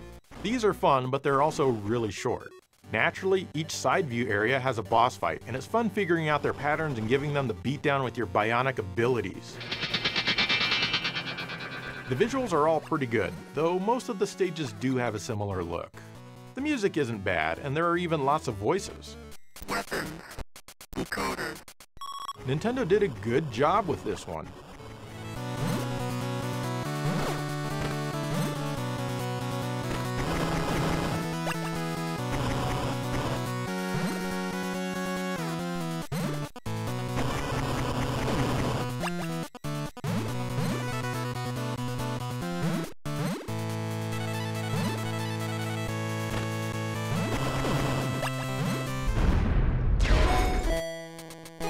This is Wendy Every Which Way from Way Forward.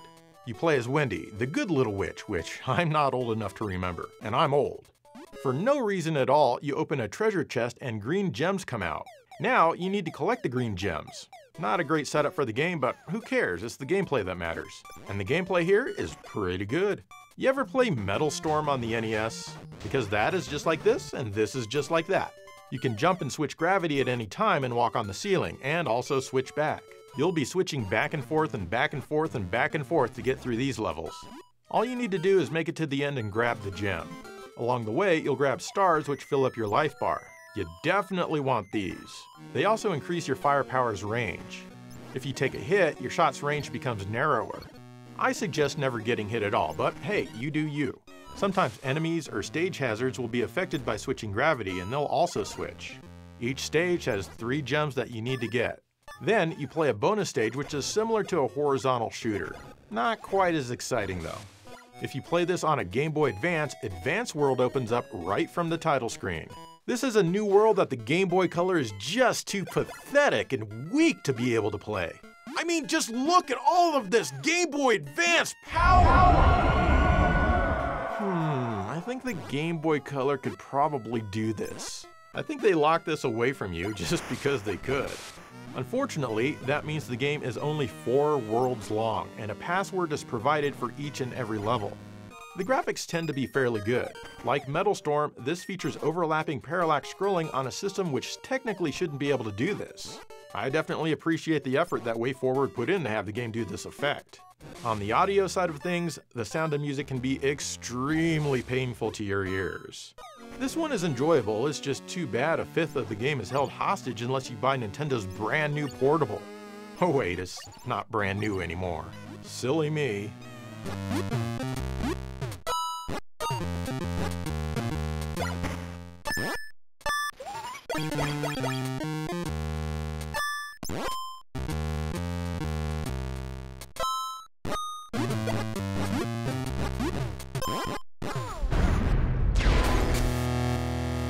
Metal Gear Solid even came to the Color.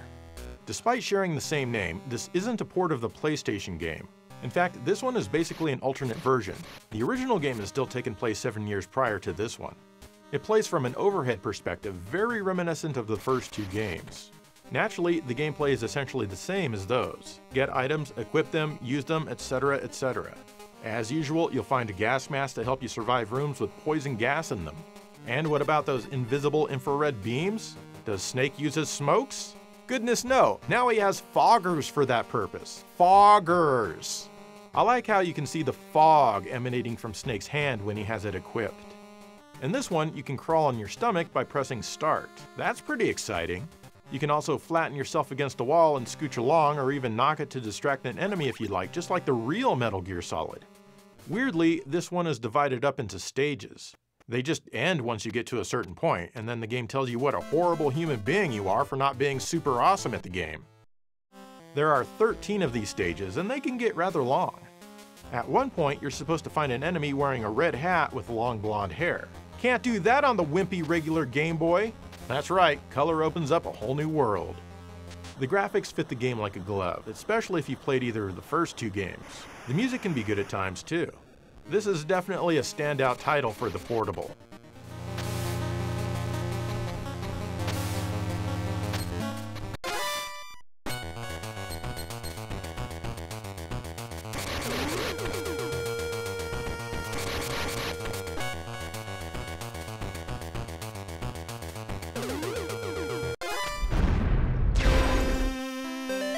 This one's called Hunter x Hunter, Kindan no Hiho, I guess.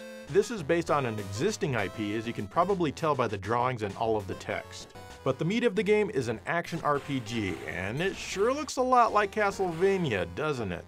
You have a whip to dispatch enemies, and you can even get items from cherries instead of candles. You have a management screen, which is all in Japanese, but here you can use items to get some life back and things like that. The gameplay would be pretty good if the A and B buttons were correct. You jump with B and attack with A, which is completely backwards, like an old Sega Master System game. But this is Konami. I'm amazed that they didn't know any better. I couldn't find a way to switch the controls. There's no translation to this one yet at the time I'm making this episode, not that I could find anyway. Just some animes on YouTube that had some translations, which doesn't really help. I definitely hope it gets translated sometime, as this could be pretty entertaining. And reverse the buttons while you're at it.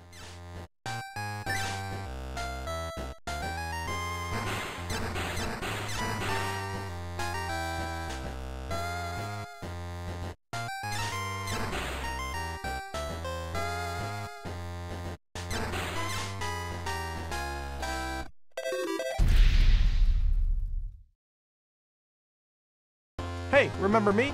Yeah, I'm still here talking about Game Boy Color games. You down for 10 more? Well, technically 8 more? Awesome. It's Mega Man Extreme from Capcom. That's right, it's Mega Man X on the Game Boy Color, more or less. Some things have been reimagined or reworked. In the game, Mega Man X knows that he's been in these stages before because they're in the past. Now he must fight through versions of them again with some new surprises here and there. This one features autosaves a few times in each stage, which is basically just a checkpoint. It's definitely helpful to know where these are though when you run by them. The graphics look great, with some nice color gradients on the stage introduction screens. The stereo music is nice too and won't disappoint.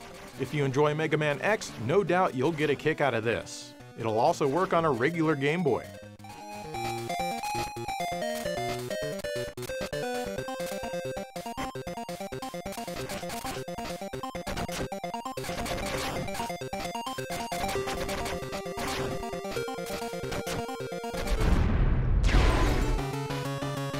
It was naturally followed up with Mega Man Extreme 2. This is more of the same here, which isn't a bad thing if you like Mega Man X. Despite the similarity in visuals with the previous title, this one can only be played on the Game Boy Color. You can play through this one as Mega Man X or Zero. Their playstyles are very different from one another. I personally can't get much into Zero, but I do know that a lot of people enjoy playing as him. Once again, this is a very well-made game with great visuals and energetic music that's in stereo. This portable game has some great action awaiting you. In color!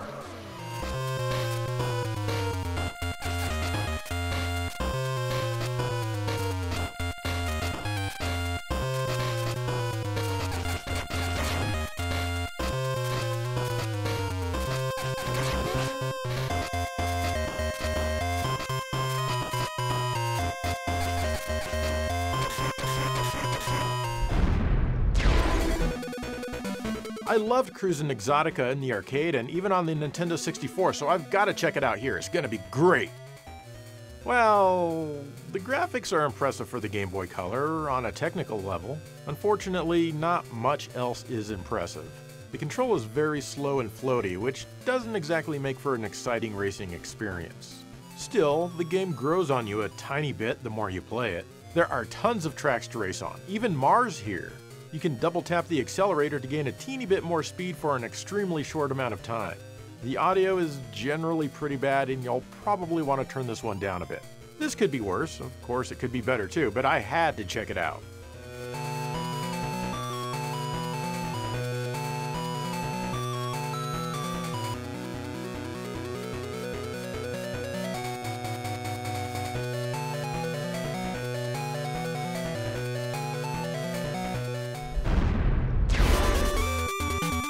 Here's Bomberman Max Blue Champion from Hudson Soft.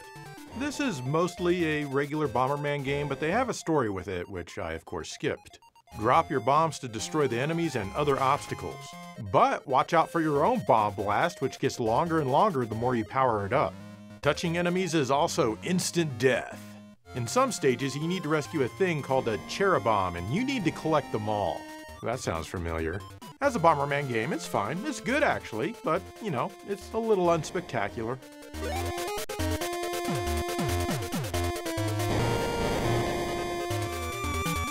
There's also Bomberman Max Red Challenger. Yeah, this is basically the same exact game, but you play as a different character, and you also have different Cherubombs to collect. Again, you need to collect them all. That's how this works. That's how they get you. Naturally, this is a completely separate cartridge. Why would it not be? This is what Nintendo fans want, different colors of essentially the same game. So yeah, not much different here for your money. There's also Bomberman Max Ein version, which was only released in Japan. In fact, it's very rare, as you could only get it in a contest run by Pentel, a Japanese company who makes stationery products. The Ein is a mechanical pencil, or maybe it's mechanical pencil lead. I really don't know, I'm not a Pentel groupie. Anyway, in case your eyeballs aren't working, this is basically the same game as Blue Challenger. Just incredibly rare.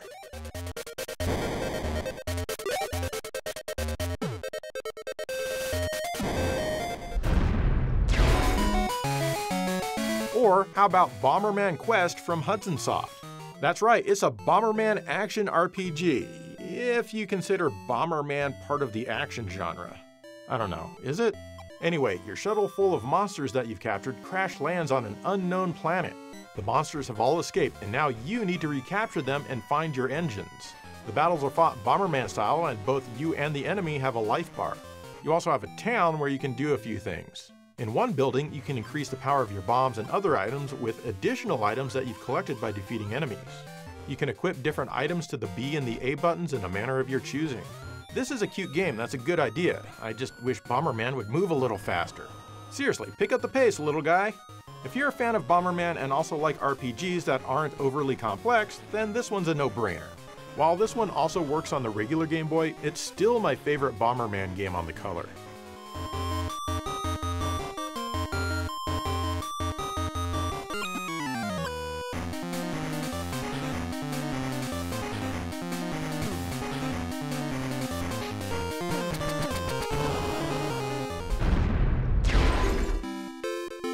This is Mickey's Racing Adventure from Rare and Nintendo.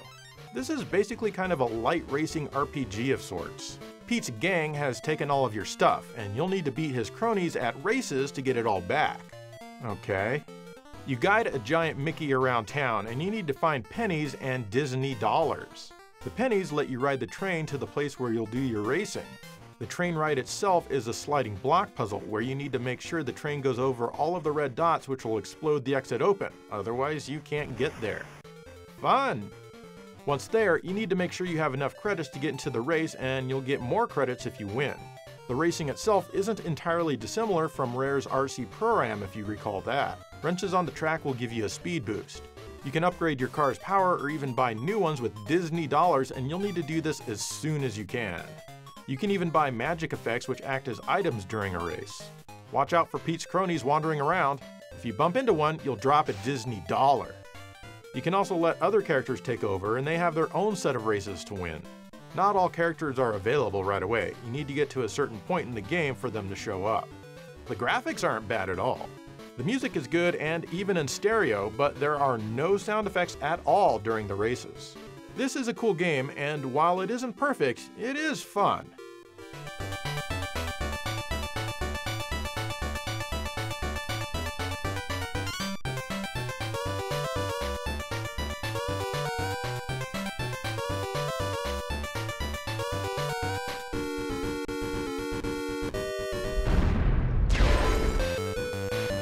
Two years later, we got Mickey's Speedway USA, also from Rare and Nintendo. This one completely gets rid of the adventure overtones and focuses completely on the racing. You can choose from 6 characters in this one. Pluto has been kidnapped, and the only way to get him back is to race, I guess? This makes no sense. Why are we battling each other on the racetrack if we all have the same goal? Anyway, the player sprites seem to be borrowed from Mickey's Racing Adventure. It controls pretty much the same way as well. There are items in here, and you can use them by pressing up. The issue I have is that I'm racing alone almost the entire time. It's very difficult for me to catch up to even the third racer in a 4-character race, at least playing as Donald. Maybe I'm pressing the wrong button? I don't know, but there are only 2 buttons on this system. The music is good, but it's in mono this time. I like the racing adventure game more than this one.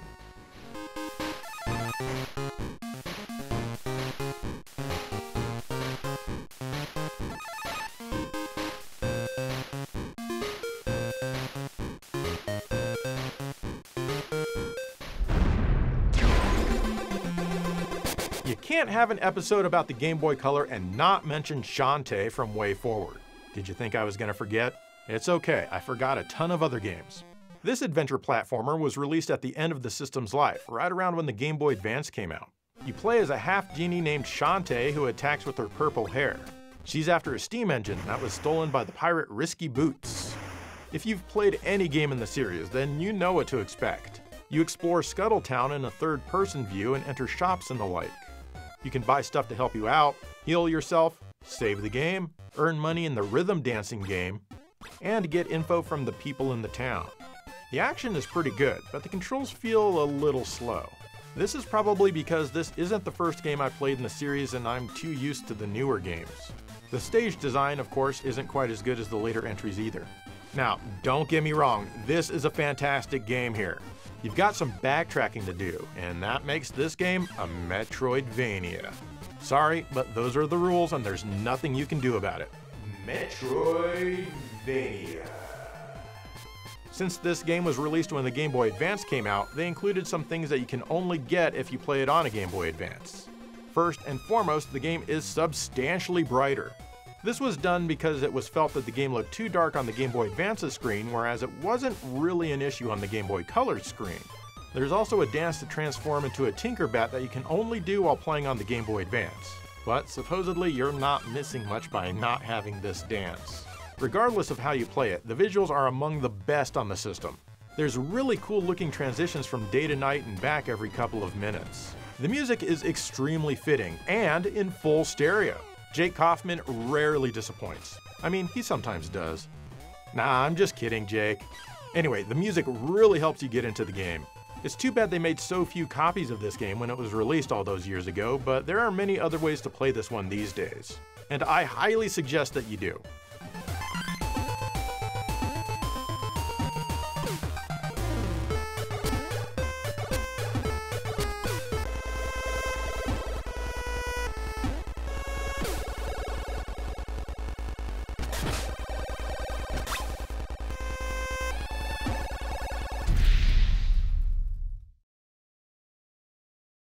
And there you go, that's the Game Boy Color for you. I also wanted to show Kirby's Tilt and Tumble, but since that has accelerometers in the cartridge, I can't play it on an EverDrive. But if you have access to a real cartridge, give it a whirl.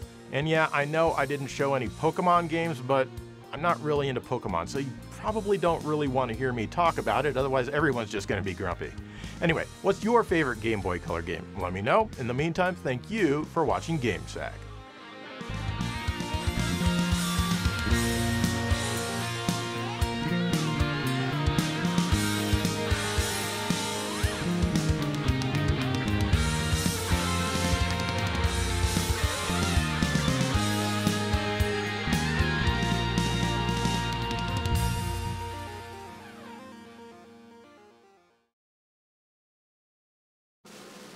My life is so bland and boring.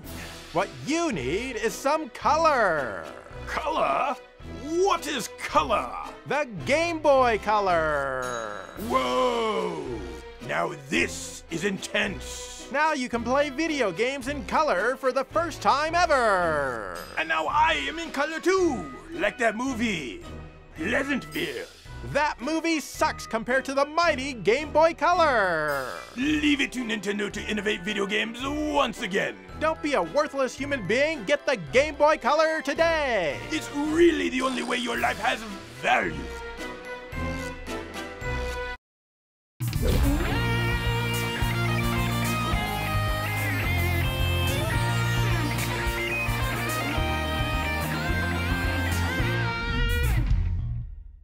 Hello and welcome to GameSack. Today we're checking out the Polymega from Polymega. This is an emulation device that's been around for a few years now, but only recently have many of the pre-orders started to be fulfilled.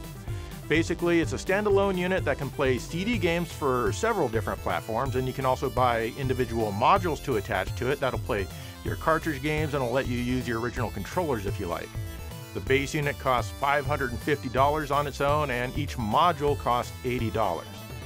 Not cheap, but I'm not here to tell you what you can and cannot spend your own damn money on. So let's get started. The Polymega base unit comes with the built-in 8X CD/DVD ROM drive. It also comes with a dummy module attachment. It's just a piece of plastic with no electronics, and you don't need to attach it to use the system. Also included is a power cable with a big old brick right in the middle of the cord. Oh, you get an HDMI cable too. You also get a wireless controller, a USB dongle for the wirelessness, and a USB cable to directly connect and charge the controller. On its own, the Polymega can currently play CD games for consoles like the TurboGrafx CD, Sega CD, 32X CD, PlayStation, Saturn, and the Neo Geo CD. CDR discs work just fine. You can attach various modules to play cartridge games and use real controllers from that same console. Yeah, that means you can play Sega CD or PlayStation games with a real Nintendo 64 controller if you want. And who wouldn't? Well, I wouldn't. You can also use many other different USB controllers with it. The currently available modules are the Power Set for NES games, the Super Module for Super Nintendo and Super Famicom games, the Mega Module for Genesis, Mega Drive, and 32X games, the Turbo Module for TurboGrafx 16, PC Engine, and Super Graphics games, and the Ultra Module for Nintendo 64 games. Powering the Polymega is an Intel Coffee Lake S CPU branded as a Celeron G4 900T running at 2.9 MHz. It has 2 GB of DDR4 RAM. It also has 30 GB of internal storage, and this can be expanded with SD cards or even an SSD. It uses a Linux-based OS and licensed emulators like Mednafen, Messen, Kega Fusion, and MAME. Inside any given module, we have fairly simple electronics that mainly serve as an interface for the cartridges and controllers. No game processing is done here. Powering on the system for the first time, you have to agree to a lot of different nonsense, and then you can set some things up. The unit comes with a bunch of pre-installed games that you can play, like Double Dungeons on the TurboGrafx 16, or Dragon View on the Super NES, and even the Genesis version of Tin Star, among others. You can adjust things like the display area, which is quite slow to do, and it seems to shrink it vertically faster than it shrinks it horizontally. You can't adjust the axes independently. You can also choose from a resolution of 1080p and, well, just 1080p. I didn't feel like setting up the Wi-Fi as I had it plugged in directly via Ethernet, but it wouldn't recognize it until I rebooted the console with the cable already plugged in. After that, I was finally able to update the firmware to 1.1.31. Now a bunch of the pre-installed games are gone, but a few remain. Tin Star's gone. Supposedly, an upcoming firmware will restore them. I've also heard that future Polymega units won't contain the pre-installed games. Weirdly, even when I'm not connected to the internet at all, it says that I have the latest firmware installed. How does it know? Also, now you can select between 1080p and 720p at 60 or 50 Hz. If you hook the Polymega up to something like the RetroTink 4K, then you get additional resolutions that say CRT, but in reality they're just 480p and 480i. You then use the scaler to adjust it to your liking. In this mode, there can be some shimmering during the scrolling as the Polymega doesn't currently send out a non-scaled image. You'll definitely want to stay away from what they call the 15 kHz option as it's full of interlacing artifacts. Polymega says these resolutions are in beta. Hopefully they can enable some 240p 1:1 resolutions. You no longer seem to be able to adjust the display area at all. Whenever you plug in a controller, any controller, you need to hold right for a few seconds to register it. You need to do this each and every time, or at least I do. This doesn't seem to be an issue if you use it in wireless mode, but I just like wired. Speaking of that though, the wireless dongle sticks out really far if you choose to use it. Is that a wireless dongle attached, or are you just excited to see me? Sorry. I sometimes have issues getting the HDMI to output video. Not often, but every once in a while. I think it's just that my capture device doesn't like it switching between 720p and 1080p as it boots up. Playing with the included Polymega branded controller, the Polymega logo button brings up the menu where you can save and load your state, save a screenshot, and adjust various filters and scan lines for the game. What's cool is it has a mode that'll let you rotate the screen for games in so you can enjoy all of the resolution that the game offers. It'll even let you rotate the controls. That's great for games like the Raiden project here, which doesn't let you do that in the game itself. These filters can either be assigned system-wide or on a per-game basis. You can also quit and reset the game here. If you're playing with a real controller, well, obviously it doesn't have a Polymega logo button, so you can just access that menu by pressing up and start. Before you begin the game, you'll also have the option to install it to the system so you can play it without inserting the cartridge or CD. You can also apply cheats here, or play it in the classic mode, which deactivates extra features like save states. I'm not sure why you'd want to do that, but there it is. Each of the emulators are pretty bare bones compared to what you're probably used to. There are no fixes for sprite flickering or any of that kind of stuff. The CD player allows you to play music CDs, and it offers artwork and a good interface. It doesn't offer any visualizers or anything like that if you desperately need that to accompany your music. However, you can rip a track and assign it to be the system background music. The Polymega will not play DVD video discs despite having a DVD-ROM drive. It thinks that PlayStation 2 CD games are PlayStation 1 games, and it will try to run them, but you only get a black screen. It'll eject PlayStation 2 DVD games as well as other unsupported discs. Still, what's here works mostly well, if slightly clunky.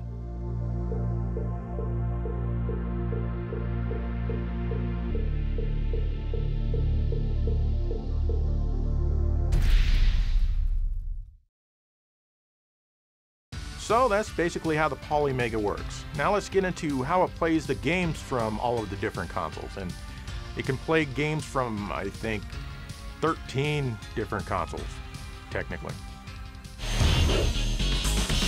The first game I tried on the Polymega was Tekken 3 on the PlayStation, because why the hell not? Memory card saves happen directly to the Polymega internal storage, and each game seems to get their own memory card, so that's good. But as I was playing, I noticed something didn't look quite right. Looking closer, it was blurring each frame together. Gross. Turns out there's a feature called HD temporal blur that says it's there to reduce the appearance of interlacing vibration.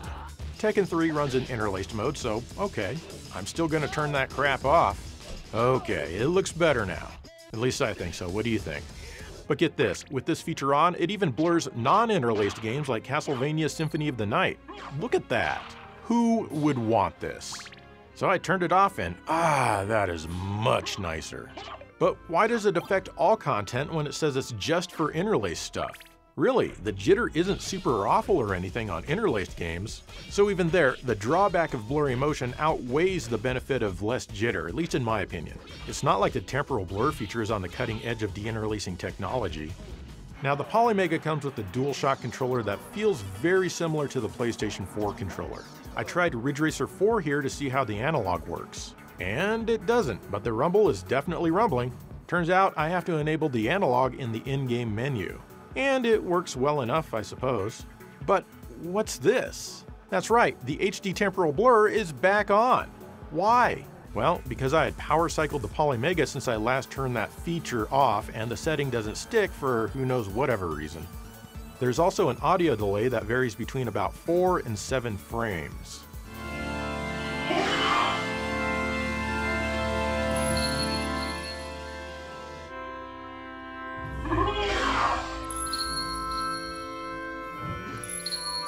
This affects not only the PlayStation, but every other console that the Polymega plays. Nothing is immune. I remember the Genesis Mini having the same issue. Other than that, the PlayStation games seem to work pretty well.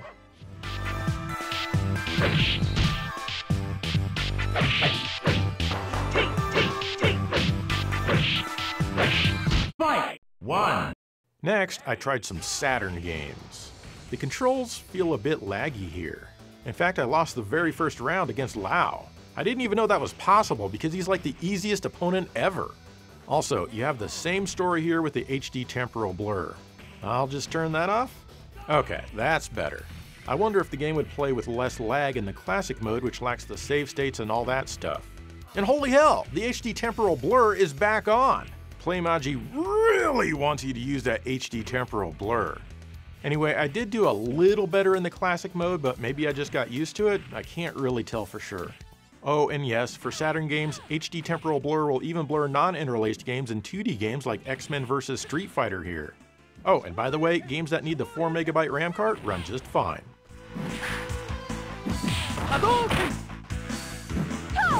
Same with the 1MB RAM card games. They don't show any of the glitches that you can sometimes get when using them with a 4MB RAM card.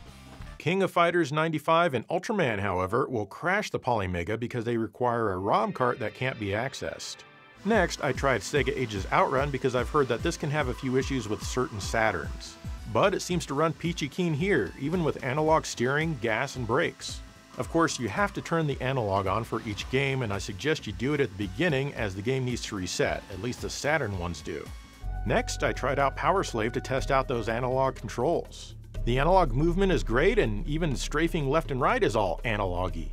Otherwise, playing Saturn games with the included controller isn't ideal, but you can attach the Mega module and use a Genesis 6-button controller, though doing that you will lose the left shoulder button. There's a little sound stutter at this part in a stall. Otherwise, Saturn games seem pretty good here from what I've seen so far. Multi-disc games for all platforms are handled using the in-game menu to insert a new disc, but you'll need to install all of the discs to the internal storage first.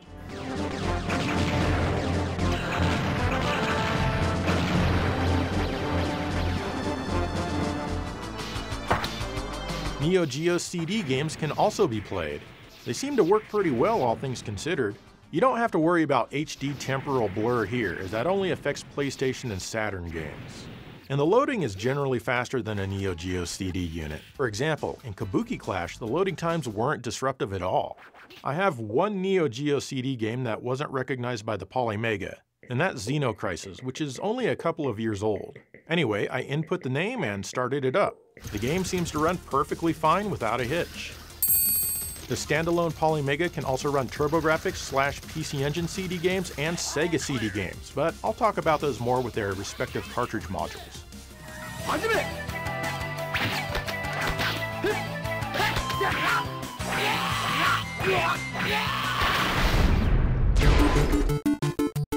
Okay, the first module we're going to check out is the Power module, which runs NES cartridges.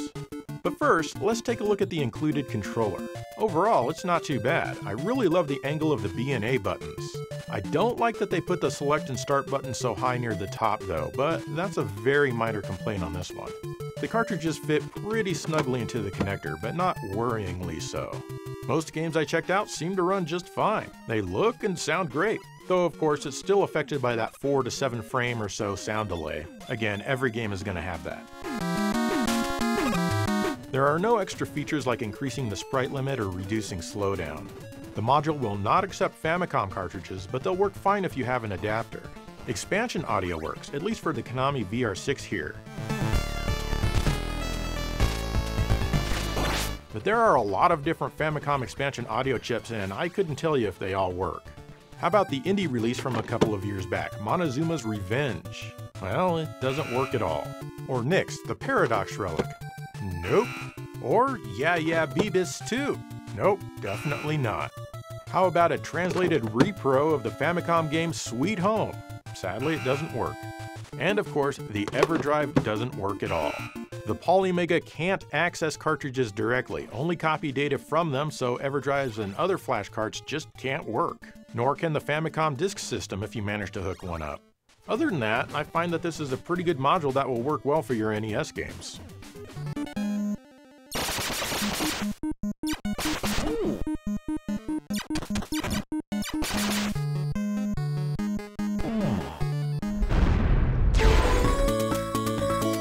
Next up is the Turbo module for the TurboGrafx 16, Turbo Duo, PC Engine, and Super Graphics games. The included controller here is exactly the same as the NES one, only completely different. They went with a 6-button layout, which is really cool. Again, I'm not fond of how high the select and run buttons are. I accidentally keep hitting the Polymega button instead when I try to start a game, but that's something you could probably get used to. There's a switch to toggle between the 2 and 6 button mode and a rapid fire switch for the 1 and 2 buttons, just like the real NEC Avenue 6-button pad. This one also has a pretty tight fit. The games play mostly fine here. Each game gets its own backup save, and yes, that includes Hue cards. With this module, you can play US or Japanese Hue cards, Super Graphics cards, and any kind of CD game. That's right, even arcade card CDs work fine, and you don't have to worry about having an arcade card.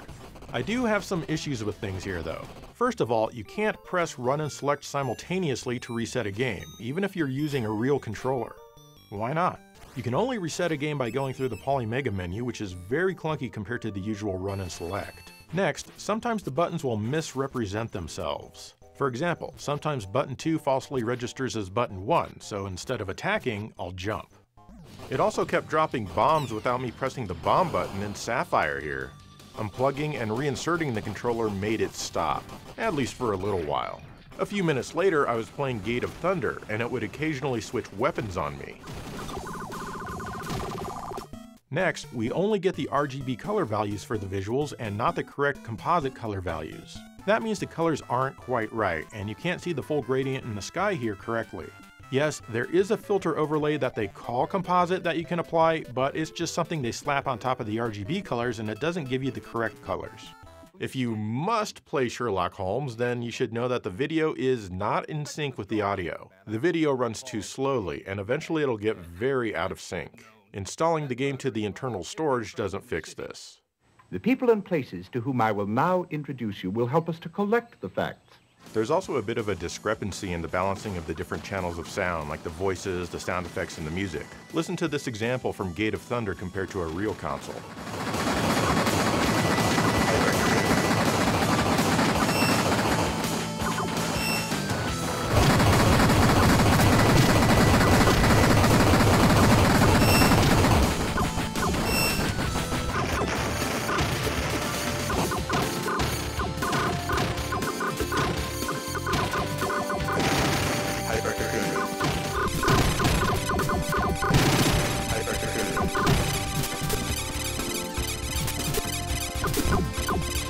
The Turbo EverDrive Pro fits, but naturally it doesn't function. The indie release Dino Force works, though it's not recognized. Strangely, I could only get the PC Engine version to work and not the TurboGrafx 16 version. It could be, though, that I'm just an idiot. Another indie release called Mysterious Song, which is on CD, also works pretty good. The translated version of Ys 4 in English works great. Hey Adol, look! Atlantean doesn't fit because the slot is just too tight. As you can tell, this module needs some work. The wrong button bug that pops up actually affects playability.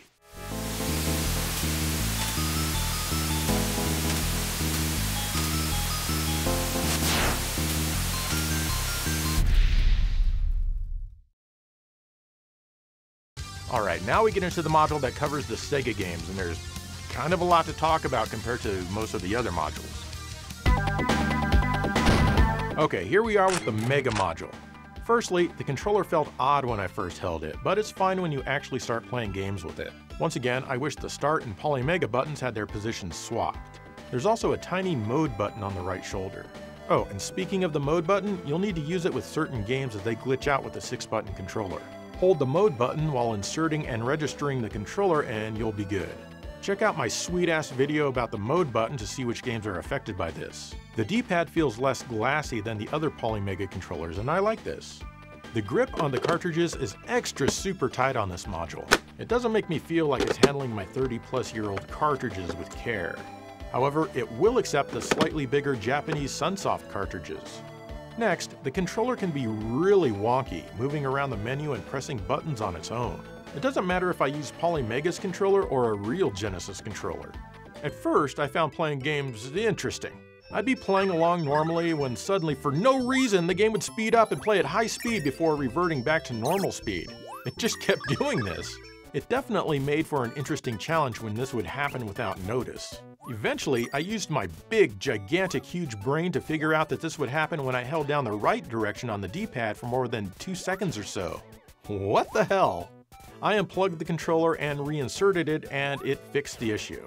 It also improved the controller's wonkiness in the Polymega menu.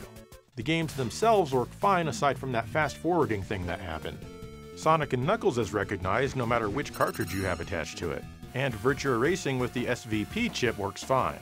The audio is rather treble heavy, however there's an option called Enhanced Audio that says it will increase the quality of the audio for some people. Basically, it's just a low-pass filter applied over everything that lowers the treble. Here's how both modes sound compared to my real-life launch day Genesis. Which do you think sounds the best? Check it out.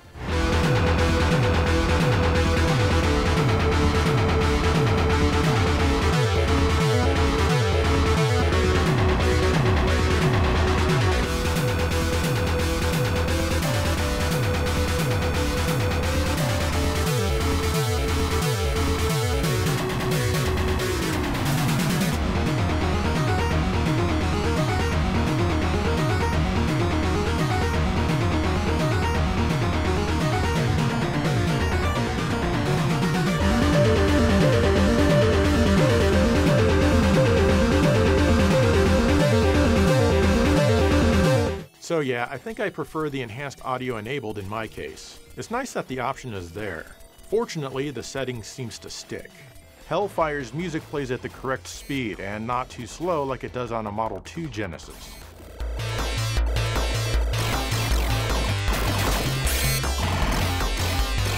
The Stage 1 music in Earthworm Jim is also correct. It has some annoying pauses if you play it on a Model 1. Oh, and what's really cool is that the interlaced 2-player mode in Sonic 2 is the best I've ever seen it look, even better than real hardware on a CRT. There's no interlaced shimmer or vibration. The entire screen is rendered out in 480p instead of interlaced, and it's rock steady. It looks incredible. No need for HD temporal blur or any silliness like that. Kudos to the author of the emulator. Games that have backup saves like Phantasy Star 4 here will not transfer those save files to the Polymega. You can still save your game just fine to the internal storage, and it won't affect the cartridge saves at all. Now let's test to see if a bunch of different indie games work. Life on Earth Reimagined does not work. Mega Turrican Reissue doesn't work. Pure Solar isn't recognized by the system, but it seems to run just fine. However, it won't recognize the optional audio CD if you have it, no matter what you do. Fingerprints doesn't work. Demons of Astrborg tries to run, but ultimately, it doesn't work. Metal Dragon plays some sound, but you can't play the game. The Cursed Knight works perfectly. Darius Extra version works well. Paprium doesn't work, not even the Troll minigame. In fact, it only sees the first 4 megabits of the cartridge. Mad Stalker is not recognized, but it runs great. Star Odyssey doesn't work. Ultra Core doesn't work. Xenocrisis, however, runs perfectly.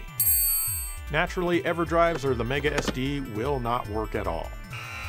Master System games don't fit properly into the slot, and they won't run even if you use an adapter.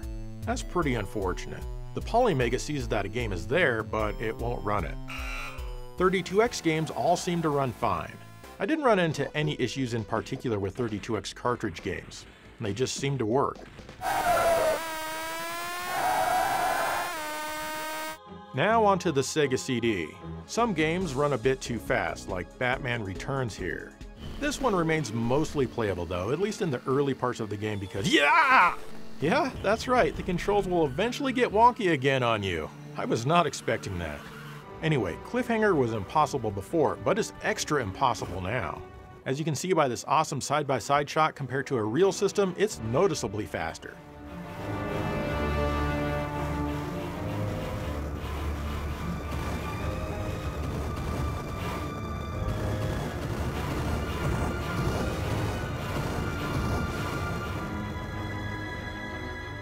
I also had a harder time avoiding cars in the adventures of Batman and Robin because of this.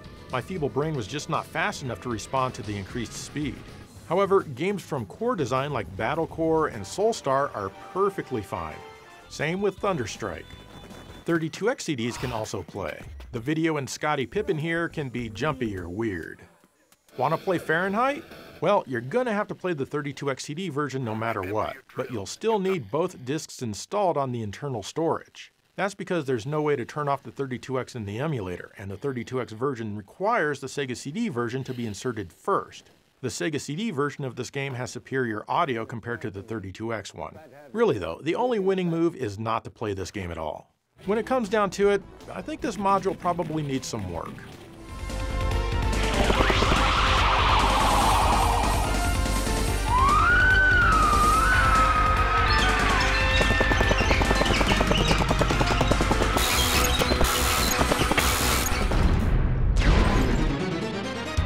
Next, the Super module for Super NES and Super Famicom games. The included controller with this one is basic, but mostly pretty good. Once again, the select and start buttons are still too high for me. The module easily accepts both styles of cartridges for the console. Games that use the wider PCB for add-on chips like Star Fox run just fine. However, this module has tons of issues, at least with the 1.1.31 firmware I have. First of all, there is severe controller lag. I was dying a lot in Contra 3 right in the first stage, and I couldn't understand why. Well, here's why. Look at how much time is between my button press and when he starts jumping. It doesn't matter if I use a Polymega controller or a real controller. I was even having a hard time with F-Zero, and playing Castlevania 4 or any other game was super tough. This one felt very heavy to play. Next, there are single-frame glitches that often pop up. These seem to appear more in some games than others, but it's very prevalent nonetheless. I asked Playmaji about this, and they said that this stuff here will be fixed in firmware 1.1.32, which at the time I'm making this video hasn't been released yet. There's an option for MSU audio normalization, but I'm not sure what kind of cartridges feature MSU audio besides flash carts which don't work with the Polymega. Speaking of which, the Polymega thought my SD2 SNES, or FX Pack Pro as it's called now, was lesser the unlikely. Naturally, it didn't work. Unfortunately, games that run in interlaced mode here don't get the same treatment as Sonic 2 did on the Mega module. As a result, they're a little jittery, but whatever. As for compatibility, the reissue of Super Turrican isn't recognized, but it seems to run just fine. The Super Turrican 2 reissue is also not recognized, and it starts to run. But when you begin the game, all you get is music and you can't actually play the game. SF memory cassettes will load, but you can't play anything stored on them. That's too bad, but not surprising. And the Super Game Boy loads up this screen, but that's it, no matter what you do. So yeah, this module still needs some work from where I sit, but like I mentioned, Playmoji says that they've got you covered. Hopefully that's the case.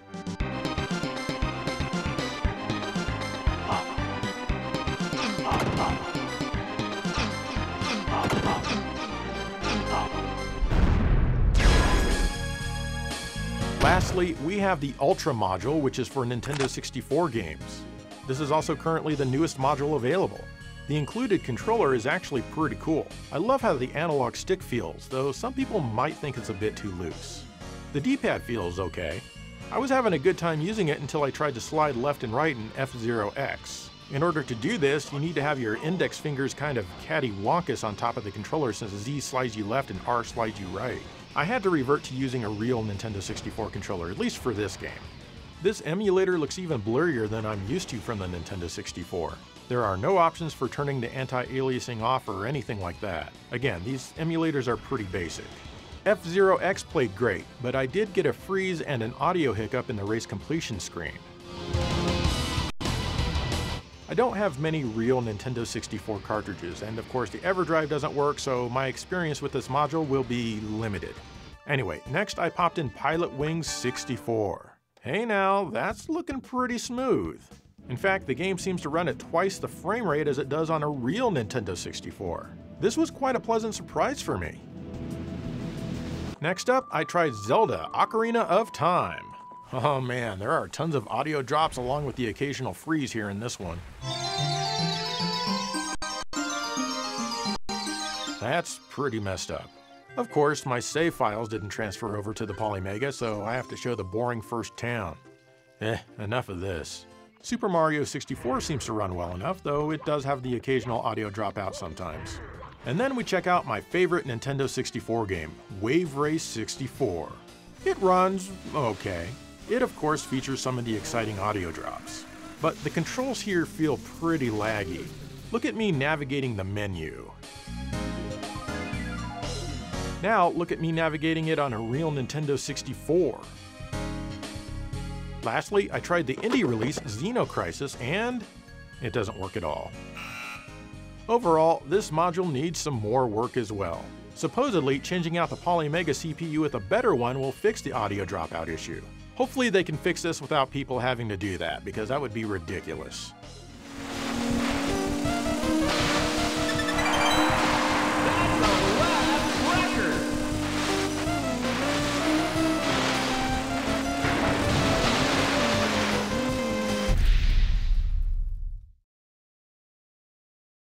And that's the Polymega, kind of an interesting concept with the module switching and whatnot, but what are you going to do with each module when you're not using it?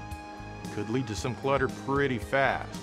Now in the future I'd like to see support for the 3DO and hell, maybe FM Towns, PCFX and Amiga CD32, why the hell not?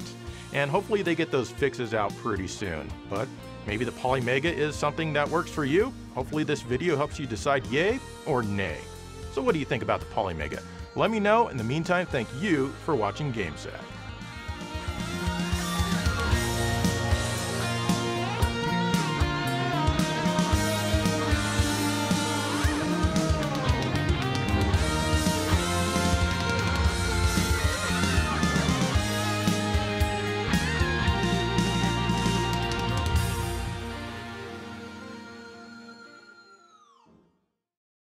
You know, one thing I forgot to test with the Polymega was the fabled Sega Tower of Power.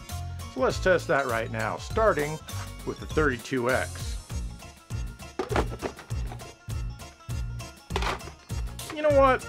Let's add another 32X.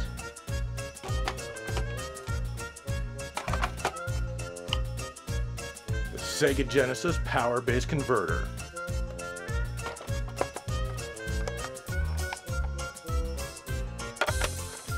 And you certainly can't use the power-based converter without topping it off with a Sega card.